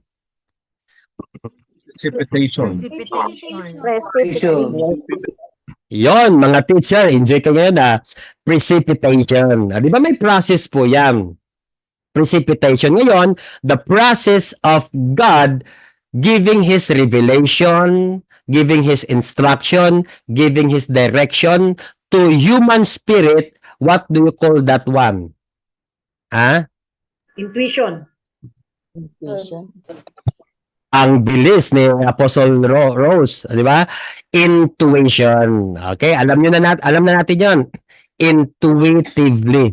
Kapag sabihin mong intuitively, na-receive niyo ang instruction from the Holy Spirit to your spirit. Iba din kasing yung emotional ang pagka-receive ninyo eh. Parang emotional, bakit may emotion? Oh, di ba? Emotionally, I receive the word of God. Pwede ba yun? Pwede siguro ma-understand mo emotionally. Pero, most of the time, yung direction ng Panginoon, revelation, and instruction ng Panginoon, most of the time, intuition po yun. Intuitively received by our spirit. Okay? So, yan po, magagamit natin ang intuition. So, also in homiletics, when you prepare a sermon, start to pray for revelation. And intuitively, God will talk to you. In your spirit po yan. Sample format in writing your sermon. Okay. Ito yung mga sample na life testimony, mga life victories. In short, mga testimony na preaching. Anong tawag doon sa testimony, ginawang preaching? Anong tawag yun? Testimony. Sa Bisaya yon testimony, di ba? Mga Bisaya, testimony. Sa mga English, preachimony. Sinong mahilig sa preachimony dito? Preachimony. Ha? Combination of ang preaching mo ay gamit yung life mo. Ang format nito po, ganito. Of course, passage. I-screenshot mo lang po. I will make it very fast. Passage, share life victories. Pagkatapos mong basahin yung passage, share life victories, connect to the lives of the listeners, and then response or verdict. Sa atin pong second part ng homiletics, I am going to use this one more. I will elaborate this. Sa topical po na format, of course, title, and then passage mo. Ito yung mga elements niya. Evolved in a subject matter. Yung proposition, yung main points mo, at least 3, and then conclusion, pag-wrap up mo. Ang introduction is warm up, and then verdict mo. Ano yung response ng mga tao sa mensahe na binigyan ng Diyos sa'yo. Screenshot mo lang ang Faith, pakilagay ito ba admin staff sa lahat ng mga GC. Ang topical para a certain subject matter, topic. Ang textual evolves in the text. So ang passage yan, anong passage? Doon ka magpo-focus sa passage. Ang topical, anong topic? About love ba? About faith? Pero ang textual, it talks about only in the text. Ano yung sinabi ng text? Doon ka iikot-ikot yung title mo, yung introduction mo, proposition, main points, at least 3 din, conclusion, and then verdict. That is the time that you are going to respond. Screenshot na lang ito ha. Okay, next. Expository. A passage is cut down into pieces. Yung passage, basahin mo yung passage and then optional po ang maging title. Kasi ang expository type of sermon, more on cutting down into pieces lang po yan eh. Exposition po yan. Anong sinabi ng passage, i-exposit po yan. Conclusion and then verdict. This is used only for a small group of discussion or a sermon in a church. Pwede yun po mag-expository tayo. But for the celebration, mga Thanksgiving, minsan lang po tayo mag-expository. Especially pag meron ng 300, 500 to 1,000 crowd. Dapat po, topical na po yan or thematic. So let us make our sermon. Ayan, ito na yung heart of my teaching, di ba? 1.5 hour na tayo, saka pa lang tayo mag-heart of the sermon. O ganyan si Bishop Hall. 1 hour introduction, 5 minutes sermon. Okay. Let us go on with the heart of the sermon. Let us make a sermon. Title, Making Your Desirable Title. Bishop, paano po ba talaga gagawa ng title? Unang-una po, title, you must connect to your proposition. So, ibig sabihin, proposition muna ang unang i-formulate ninyo, hindi po ang title. Kung pwede nga po, pinakalas na itong title eh. Okay? So, ang title must be what? Must be eye-catchy. Ibig sabihin, yung kapag marinig ng mga tao, if they hear your title, parang mag-double confirm sila. Ano yun? Ano daw? O, ganyan. Diba? Isang kahig, isang tuka. Oh, magandang title yun. So, ano yun? Ano daw? Ano yung title ni Bishop? Wow. My dream boy. Anong dream boy? Diba? My dream girl. Diba you're talking about love, courtship, and marriage? If those are your titles, it will catch the eyes of the listeners or the ears of those attention of the possible or potential audience. Relevancy. Relevant din sa topic. For example, ngayon po, ano yung hindi relevant ngayon? COVID-19. Relevant pa bang COVID-19 ngayon? I don't think so. Moving on siguro tayo or higher technology. That's the relevant right now. Pero whenever you talk about, wear your mask, wearing mask, social distancing, parang it's no longer relevant to us. I mean po ba? Unless meron tayong pinaghandaan for a certain purpose. But for now, I don't think so. Moving on na ngayon eh. Moving forward. 1 up to 3 words lang ang recommended. Okay? 1 up to, ito, example lang prudence. Yun. Anong prudence, di ba? Or Great Awakening. Mga ganong title. Mga sasama ka ba? Kung sa Tagalog, anong sasama ka ba? Saan ako pupunta? Yun ang mga eye-catcher na title. General yet personal. Yung parang meron silang magtatanong sila ulit, they are going to ask what is inside that title. But personal ang dating na they could relate to that. Okay. So for example, kung general ka yet personal, ano yung mga example ng mga title nun? Example ha? Sana all. Di ba? Trending yan ngayon, relevant yan ngayon. Pero anong sana all? Ako niyan, kung makatopic akong sana all, siguro with regards to mga hugot sa buhay ngayon. Di ba? Kasi ang sana all, in the context, kapag, for example, in love siya, ako hindi, sana all, di ba? Yun ang mga trending sa mga if you are talking about generation Gen Z, mga Gen Alpha, tayo mga millennials, or yung mga baby boomers, or mga lost generation, parang hindi na tayo makapag-relate sa generation Z, generation Alpha, ngayong generation na ito. Even mga millennials, medyo mahirapan tayo. But anyway, I'm going to share with you, pag sana all, di ba, nakakonect tayo agad. Anong sana all? Ay, catchy yun. Relevant yun na nangyari ngayon. So, whatever you're talking about, sana all, you know, blessings will be in you, sana all provision, sana all, di ba? Godly lifestyle, sana all, you know, words of the Lord, sana all a blessing, sana all. Whenever you're going to have main points out of this title, pwedeng may deliver yan. Again, ang title po natin must derive from the proposition. So ano yung proposition, Bisa Paul? Mamaya po, we're going to go with that. Number 2, drafting your introduction. So Bishop, ano yung pinakamagandang i-draft na introduction? Again, number 1, introduction must connect to the listeners yung emotional status po nila. Huwag masyadong masaya kung nasa debriefing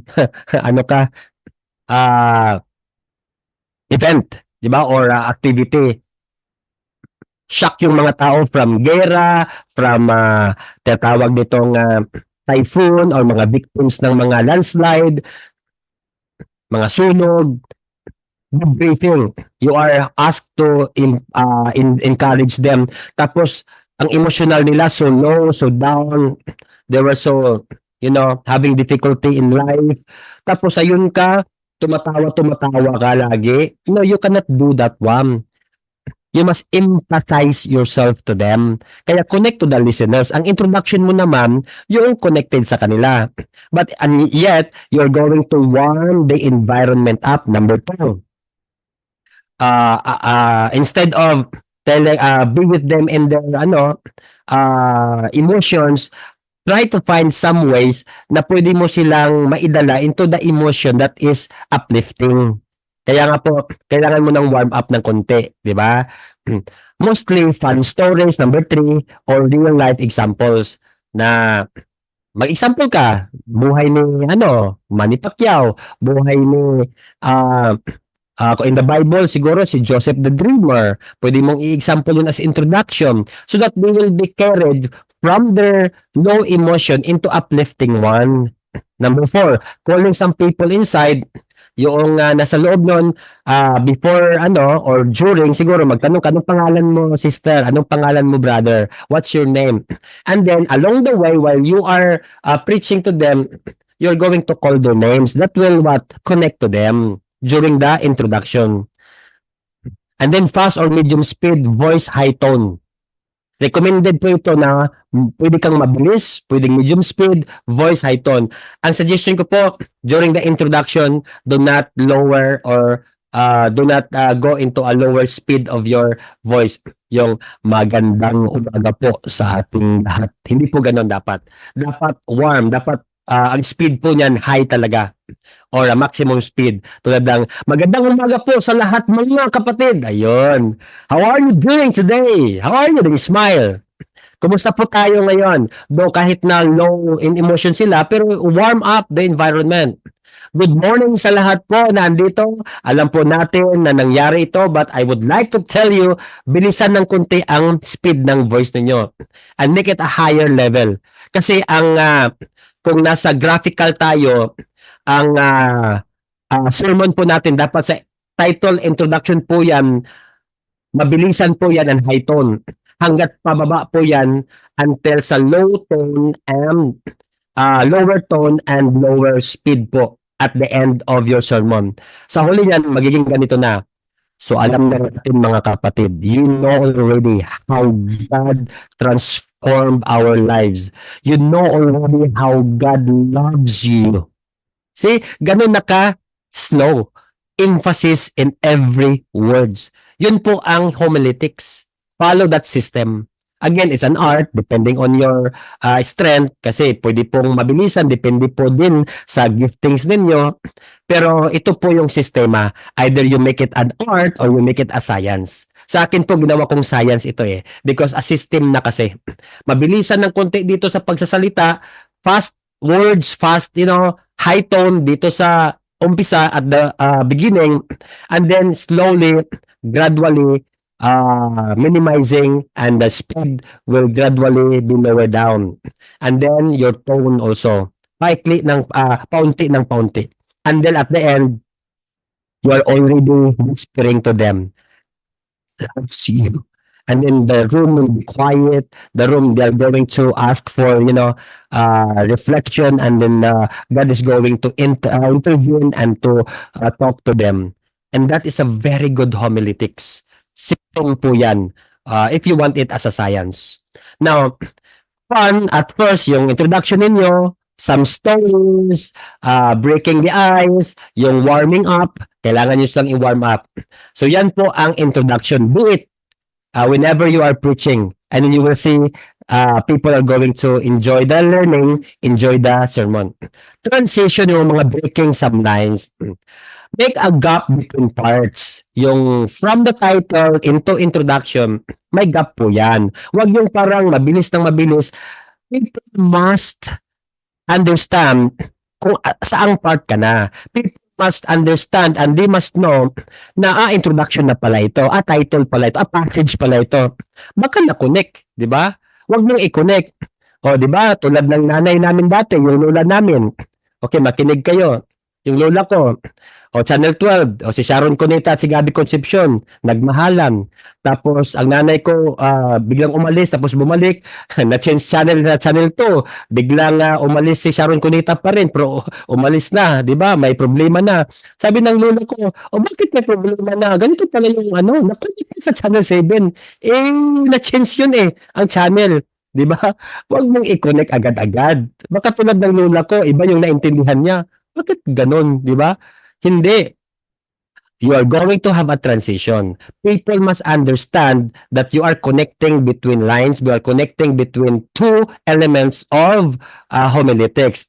Sabihin mo, to my introduction, kung hindi mo masasabihin ng introduction, do you know some people, like, people are going to understand that you are telling stories right now.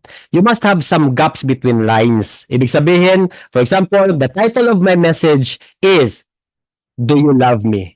And then have some 3 to 5 seconds. Do you love me? According to the passage, ganon, di ba? Pwede kang, do you love me? And then you can just bow your heads and look at the Bible. Do you love me? Open a Bible in the book of, di ba? Yung gap na yon, that gap, that silence will ask people's attention. And that's a part of homiletics. Sa mga speech po, meron naman dito sa mga Toastmasters Club, di ba? Sino pong Toastmasters Club dito na mga na-enroll po dyan? Public speaking. And this is very good, public speaking to learn of because nagtuturo po yan ng speaking. Pero sermon is out from that, speaking skill. Andito po yung anointing ng Panginoon. So, silence number 2, Ross, interactive is very important din po sa mga gaps. Body gestures, medium speed na po tayo when you are going to do transition. Hindi po yung nagmamabilisan tayo. Medium lang po yung speed natin. While we are talking, it must have a speed. Proposition, ito yung sinasabi ko kanina. This is what I'm talking to you about proposition. Exegetical proposition dapat yan. Because there are proposition that are not, that are eisegesis. It is not out from what the author is saying. You're using a passage, and then God revealed to you a word, pero mali yung proposition na ginawa mo. Number 2, it must connect your proposition, connect your proposition to the passage. It must be exegetical. Kung ang proposition mo is, yung ang passage mo is John 3:16, for God so loved the world. So your proposition must be why did God love you, or like that. Or for example, how did God save you? That would be a proposition, or the love of God if it is declarative. So, proposition must be exegetical. It must come from a biblical passage. Out from that, extract words that must be coming from the context of the passage. And with that, na-connect na natin ang proposition to the passage.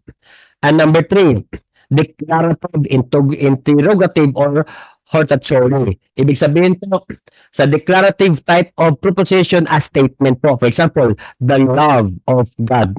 Hindi po siya question mark. So in your proposition, this is the heart of your sermon. So if it is declarative, it is a statement.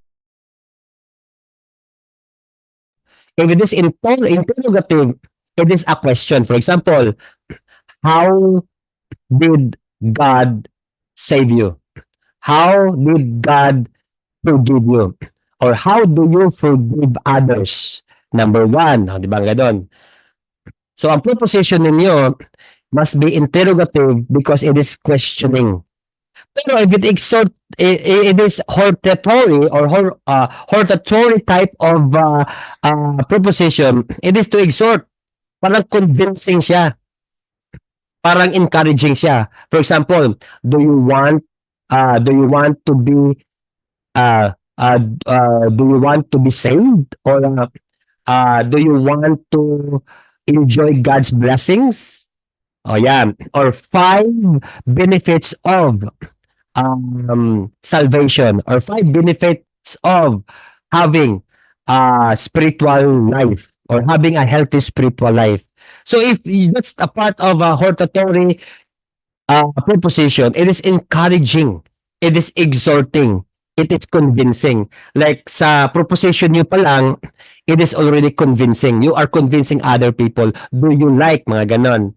Or 3 ways to overcome trials. Ayan. Number 1, number 2, number 3. So it must be convincing, and hortatory type of proposition would be like that. Okay. But if it is declarative, nag-declare ka the love of God. It's not really to convince people, but it is a declaration. For example, the judgment of the wicked. Ayun, di ba? Ano, convincing ba yun? Do you want to be judged? No, no way. So it is a declarative. So please categorize your proposition. Which one do you like, or which one is applicable to a certain audience? So kayo na pong bahala. It is an art in a way that you can develop your proposition well. Next, main points. Dapat biblical ang ating mga main points. Number 1, it is an arm, or they are the arms of your proposition. Ang main points po, arm, ibig sabihin, it will help you reaching your proposition. If your proposition is the love of God, then your main points must what? Help the preposition, which is the love of God. Number one, He is forgiving. His love is forgiving. His love is what? Having a provision. His love what? Saves. His love's what? Whatever you can do, His love is divine, His agape. Whatever that you can support your proposition, that will be a great main points. It must be biblical in nature. Then ang proposition, ang main points po natin will always be biblical, always have biblical reference. For example, God is forgiving. The love of God is forgiving. So, number one, you must have a verse for that. So, good main points will come with the verses or passage in the Bible so that it will really help your proposition to be what? To be exegetical proposition. Now, tapos na po tayo sa main points. At least mga 3 to 5 main points lang po yan. Sa ating pag-preach, hindi naman isang main point lang o dalawa. Much better po 3 or hanggat 5. The average acceptable main points. Sa mga preaching po yan. Pero if you are teaching, then that will be like around 5 to 10 would be great sa mga teaching po. So, sa mga main points, under main points is a sub-points. So, illustrative sub-points po dapat. So, ito namang sub-points is are the legs of your main points. Ang proposition, tapos main points. Ang main points mo ninyo, for example, the love of God is forgiving. Then, ano yung points mo? Mag-illustrate ka. For example, you must have a stronger explanation. Leg yan that will drive you into understanding sa iyong main points. So it must be supportive. Number 3, and illustrative. So sa mga sub-points po ninyo to help your main points, gawa ka ng mga illustration, gawa ka ng mga diagram, graphical presentation, PowerPoints, yung mga historical events. You must have an illustration to what? Explain further your main points so that your main points could reach or help reaching your proposition. Number 4, it must be biblical, historical, and must be personal. Huwag naman yung hindi ka di ba? Yung sub-points ninyo ay hindi siya subject for personal usage or application. Mahirap po mag-share ng sub-points na hindi naman applicable sa buhay natin. Diba? O sa inyo na lang yan, pastor. Hindi naman applicable yan sa amin para lamang sa mga mayayaman. No, it must be general. Sabi nga, general but personal. So number 5, connect to the audience, more gestures. Yung mga katawan natin, yung eye contact, yung kamay natin. Wag yung 2 oras ka lang, nakatayo lang dyan sa podium or sa pulpit mo. Walk sometimes, and your hands, gestures, heaven to earth, ganyan. Mahirap naman yung from heaven to earth. Anong heaven? Sa ibaba mo tinuro, tapos heaven, di ba? Dapat heaven, sa itaas, to earth, di ba? Jesus come from heaven, di ba? As, ganon, ang kamay mo. Tapos i-point mo, tayo, ako, di ba? Mahirap kasi yung ako. Anong ako? Tinuro mo yung mga tao, di ba? Dapat ako. O, ganyan. I, myself. Ituro mo. That's hand gestures. And that will really give you an emphasis sa iyong ina-emphasize or tinutukoy na word. I, for one. O, di ba? Ibang dating isa, I, for one. Mali yun yung I You. Di ba? You siguro. O, ganyan. Part of the sermon po yan. Okay. Subpoint po ng part, then conclusion. Last na po ito, then we are going to end. Driving your verdict. Verdict, ibig sabihin, ano yung decision making natin? So, conclusion, paano mo tapusin ang sermon mo? Number 1, sorry sa mga numbering, sagit lang, ayusin muna natin ito. Baka sabihin ni Bishop Paul, 2 number 1 ni Bishop Paul. Sagit lang nga. So, ang conclusion po is very important to drive your verdict. Kasi po, kapag hindi po maganda, if your verdict is not really founded, hindi po madadrive po natin ng maayos ang sermon po natin. Ang problema po dyan ng mga tao, they cannot reflect, they cannot decide kung ano po talaga ang sermon ninyo. So, ibig sabihin, when you are going to drive your conclusion, you must have the art on it. You must put gestures on it. Number one, ito na yung part that you are going to lower down your tone with lower ang speed po ninyo. Both voice and gestures. May mga charismatic speakers tayo na talagang, hallelujah, Lord God, we welcome you, Holy Spirit, in this midst, and I want you people to really bless the name of the Lord, our God Almighty. Yan po, kapag ending na po, dapat lower down.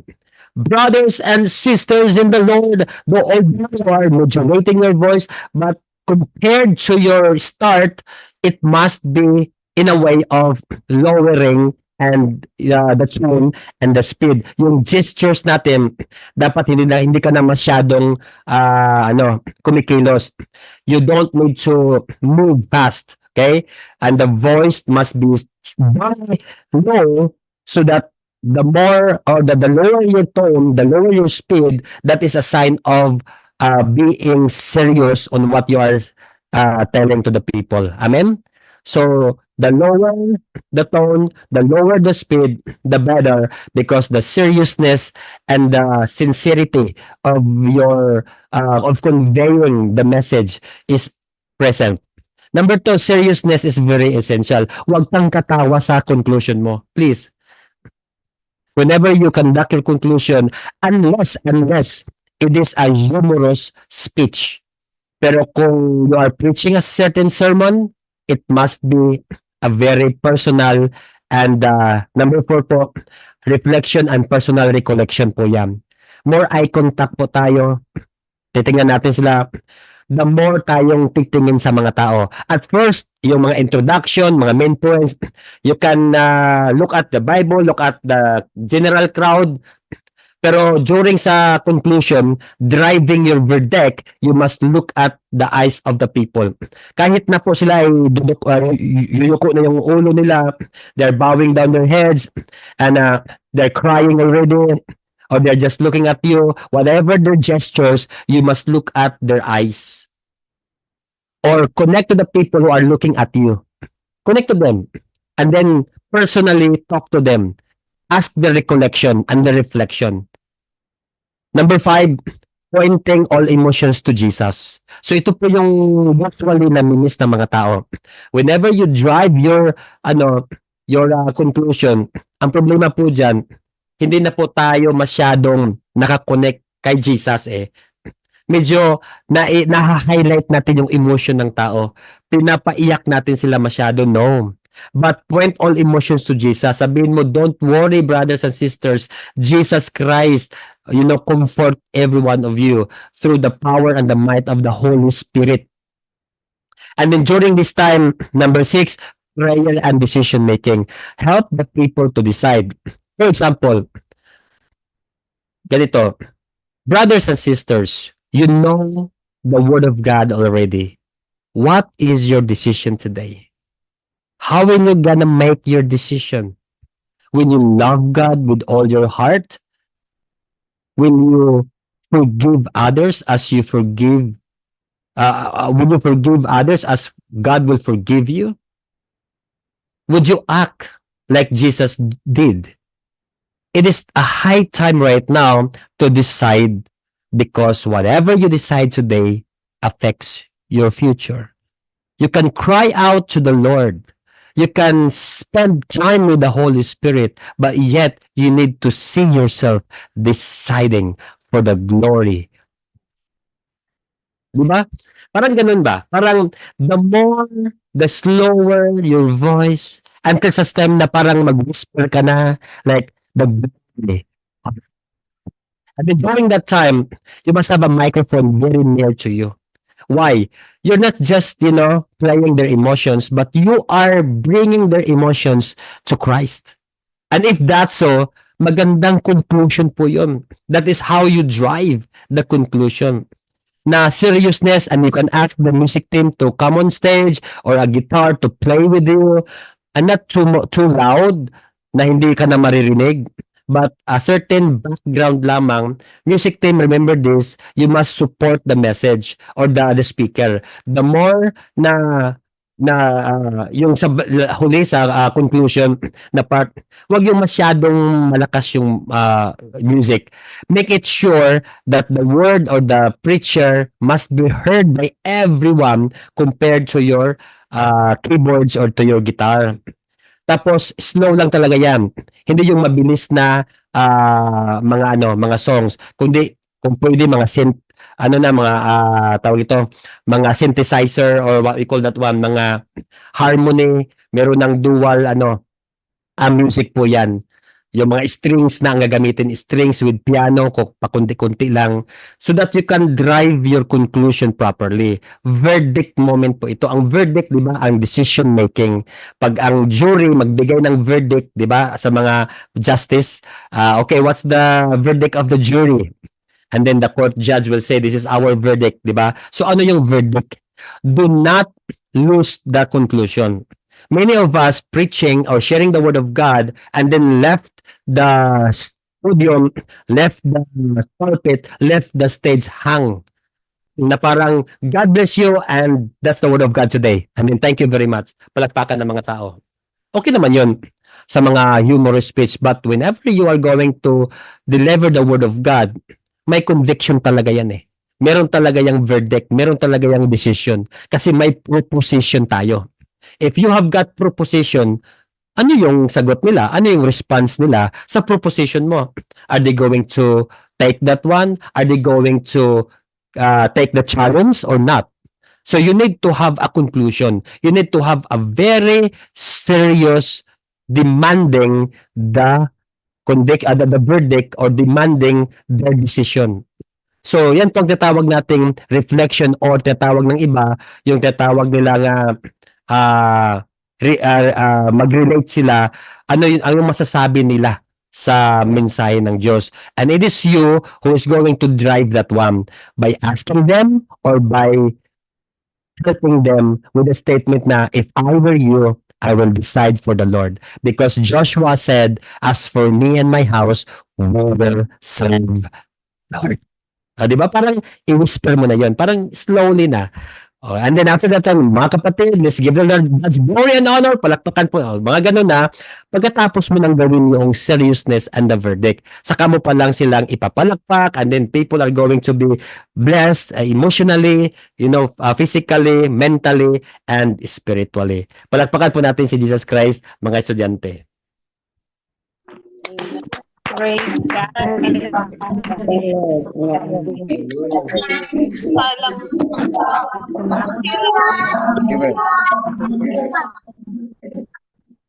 Okay. So, doon po nagtatapos. Okay, patuloy po. So, doon po magtatapos ang ating first part of homiletics.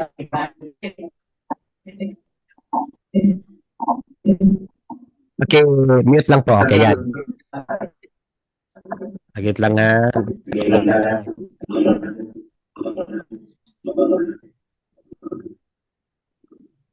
Okay, sound check. Can you still hear the feedbacks? Okay, paki-mute po yung lahat ng mga naka-open dyan. Okay.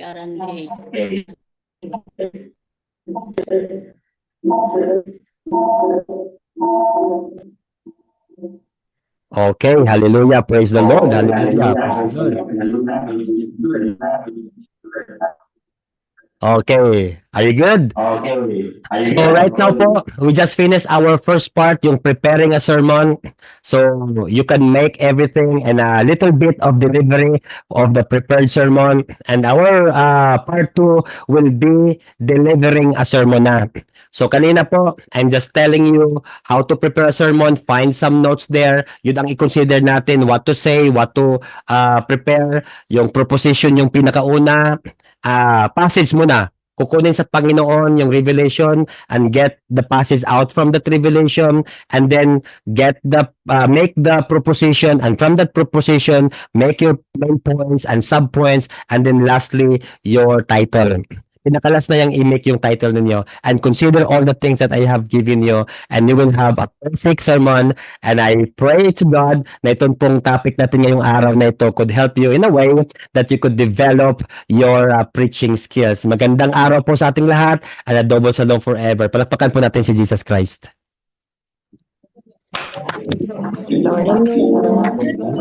Nawa ni JJ. Amin po.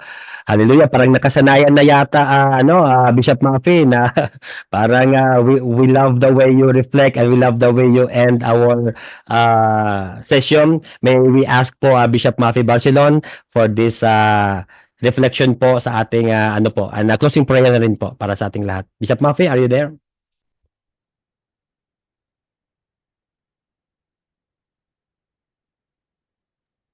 All right, thank you, Bishop Hall. That's a very powerful, subject matter that we can all benefit from. Effective sermon is very critical for all people preaching the gospel, because without clarity, people will get lost. So very important to choose the right sermon topic. Pray hard for that. Consider the occasions. Bishop Hall mentioned that. Consider the known needs of the people. Consider the suggestions that our members have made, and consider the direction in which the Holy Spirit is leading. We can eventually find the right sermon topic. Though it may be found only after a long and agonizing search. Even when we are preaching through a Bible book, we should pray before we preach our next sermon. I always believe that we need to preach what the people need to hear from the Lord, not what they want to hear. When we preach what the people want, we become people pleaser. Do not be afraid when you offend people, because the word of God is always offensive to anyone that doesn't like to repent and doesn't like to live a good life.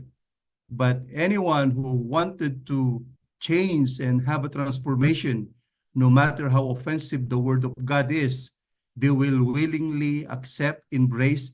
And these are the people that are mostly, and I say mostly, mature and grow strong in their spiritual faith, because they don't take the word of God offensive, but as a form of life transformation. So, choose the right sermon topic, prepare your sermon well. Don't prepare your sermon today and you're going to be preaching tomorrow. No, even me and myself, even if I'm not scheduled to prepare or scheduled to bring a sermon, I always prepare my sermon well, because what if the person is going to speak have an accident or sick, cannot make it, then you are well prepared. Even here in the church that the Lord has given me to handle, we rotate together. My wife, my son, Kim, and me, and I seldomly invite people, and even if I'm not the one preaching, I always prepare. So prepare your sermon well. If you will know that your sermon is properly prepared, because people will be impacted positively, and then commit the sermon to God. That's very important. Give the message a suitable title, just like what Bishop Hall, and thank you, Bishop Hall, for emphasizing that. Begin the delivery in a humble spirit, always very, very critical. Deliver the message with zeal and enthusiasm. Hindi yung, bagal-bagal ka, papatay-patay ka, ikaw mismo na nagsisermon, wala kang kabuhay-buhay. How can you impact people's lives if ikaw mismo na nagsisermon? You don't have any life in you. Okay, so be enthusiastic, be alive, and then close the message properly, just like what Bishop Hall. So thank you, Bishop Hall, for that wonderful, subject matter of homiletics. So let us all pray. Hallelujah. We thank you, God. We praise your name. Heavenly Father, thank you for being perfectly faithful. You never forget, you never fail. And and never take back a promise. You have promised that you will give wisdom to anyone who asks. Hear our prayers for wisdom and fill us with your love. Help us, Lord, to study and learn by giving us a clear mind and a calm heart. May your peace be in our heart, your grace be in our words, your love be in our hearts, in our joy be in our soul. Father, thank you for being our creator. You know us better than anyone else. Help us learners and teachers to use the mind you have given us to learn and study effectively and efficiently. May we learn, Lord, with humility and grace. May we grow in wisdom as well as knowledge. Let us live a life of integrity in everything we do. Almighty God, thank you that you are great and abundant in power. Your understanding is beyond measure. Give us wisdom and an understanding in the subjects we are studying here at BAM and in our personal study what the Bible says. Help us to retain the information that we learn. May we grow in the grace and knowledge of our Lord and Savior Jesus Christ. Our Heavenly Father, in a world that is becoming more and more alienated from you and increasingly critical of other people, I ask for your grace and understanding so that may we live in may live in a godly, a lovely life in Christ Jesus and not be adversely affected by the divisions and disunity that seems to be infiltrating the church body as well as the secular world system. Lord, we know that the Bible tells us that in these last days, the love of many will grow cold, and it seems that we are living in the midst of a generation that has become cold-hearted, indifferent, unloving, and disinterested in their fellow men, and most especially, God, disinterested of the things of your kingdom. Lord, give us the ability to live in this world without being affected by its critical spirit, and give us the understanding and grace to love others as Christ had loved us, to consider the needs and desires of others as before our own, and to value others people above ourselves, even when we are the butt of their criticism. Lord, may Jesus be seen in us in all we say and do, and may His love influence all we think. I commit to you my fellow pastors and ministers and bishops, all workers of the church, ministry leaders, even members who are sick, oh God, that you touch their hearts, oh God, you touch their lives. Just by your words, Lord God, they will be here because that's how powerful you are. I pray for those who are having a financial reversal, that Lord, meet them, oh Lord God, and that they will experience your abundance, grace, and mercy. Lord, those who are having business, oh Lord God, I pray that you bless these businesses, and that when you bless them, help them, oh God, not to forget you, to bring glory and honor to you, for in Him we live, we move, and have our being, according to Acts 17:28. Lord, those who are dwindling in their Christian faith, Lord, reinforce their weakening faith through the power of your Holy Spirit. Empower them, baptize them in the power of the Holy Spirit. Those who are suffering anxieties and depression, Lord, release them, free them, and let them experience how powerful you are, that not even Satan, oh God, can have a foothold in our lives.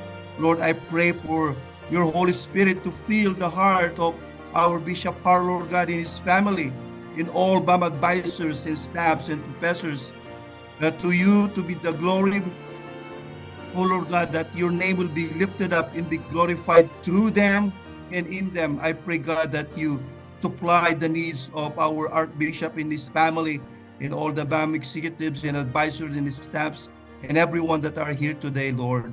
And even those who were not able to make it to this today's schedule of BAM, Lord, I pray that you set them through in their struggles. Lord, I pray that you'll be the one to see each and every one as through, as we are all facing turbulent situations in our lives. But Lord, we thank you, even if you said that in this world we will have tribulation, you promised, oh God, and you declared that you overcome the world. You did not overcome the world for yourselves. You are already God. You are already overcomer even before things has begun. But Lord, you overcome the world for us to benefit from the victory that you have already won. Lord, we thank you, receive the glory, honor, and praise that you deserve. As we pray in Jesus' name, amen and amen. Amen. Amen. Amen. Init pa yung tubig ninyo. Amen and amen and amen. Hallelujah, hallelujah. Maraming salamat po, Bishop Buffy, and to our BAM Eternal family. But before we end po, hold on. Let us launch this official song for our BAM Academy. Let us sing together. Ito po ay nanggaling sa ating vision, mission, and core values. Salamat po once again, Pastor Roberta David and the same I family for arranging and recording this song. Go on, BAM admin, to play this song. And let's all sing this one before we part ways.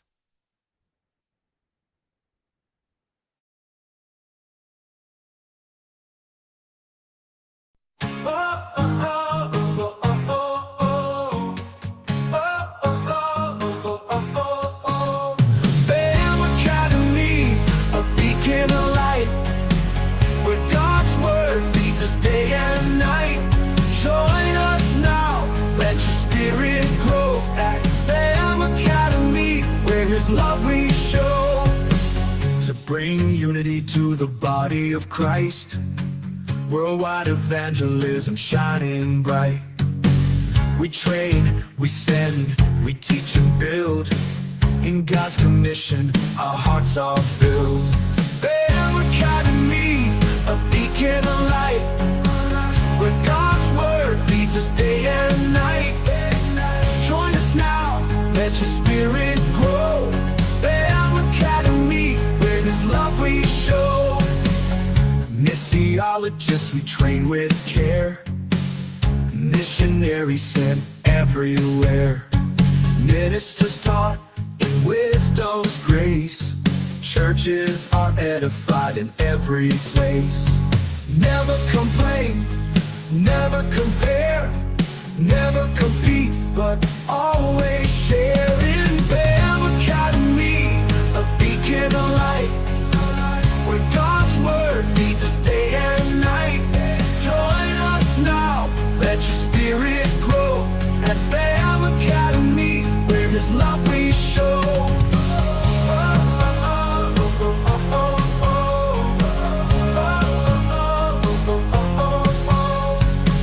Never complain, never compare, never compete, but always share. In BAM Academy, we rise and stand, together united, hand in hand. BAM Academy, a beacon of light, where God's word leads us day and night. Join us now, let your spirit grow at BAM Academy, where His love we show. His love we show. Today, find your way at BAM Academy, where faith leads the way. Amen! Hallelujah, hallelujah. Personal, ginagaya ko si Bishop Mafio. Oh, meron na ako niyan. Hallelujah! Pwede kayo mag-go sa interaction natin. Send with effects. Yan po. Yan, oh, maganda yung mga effects yan. Ayan. Hallelujah. Praise the Lord. So mga kapatid, thank you so much and I'm so happy for this session. Nag-stay kayo 200 plus, Zoom platform na display dito sa atin, mga participants. I am so blessed, I am so honored and humbled. Thank you very much, my BAM Eternal family. Again, tayo pong magpapasalamat sa Panginoon. Lift up your hands as I'm going to do this blessing to you. May the Lord God bless you and keep you. May His face shine upon you and be gracious to all of you. May He lift His countenance and will give you a perfect peace. A double shalom be upon your life. The love of the Father be upon you. The grace of His Son Jesus Christ and the glory of His Son. And thank you so much, Holy Spirit. The anointing and the presence of the Holy Spirit be upon us all, now and forever, in Jesus' name, Amen and amen. Everybody shout, a double shalom forever, my eternal family. See you next week. Open your microphone and shout, a double shalom forever. Shalom. Forever.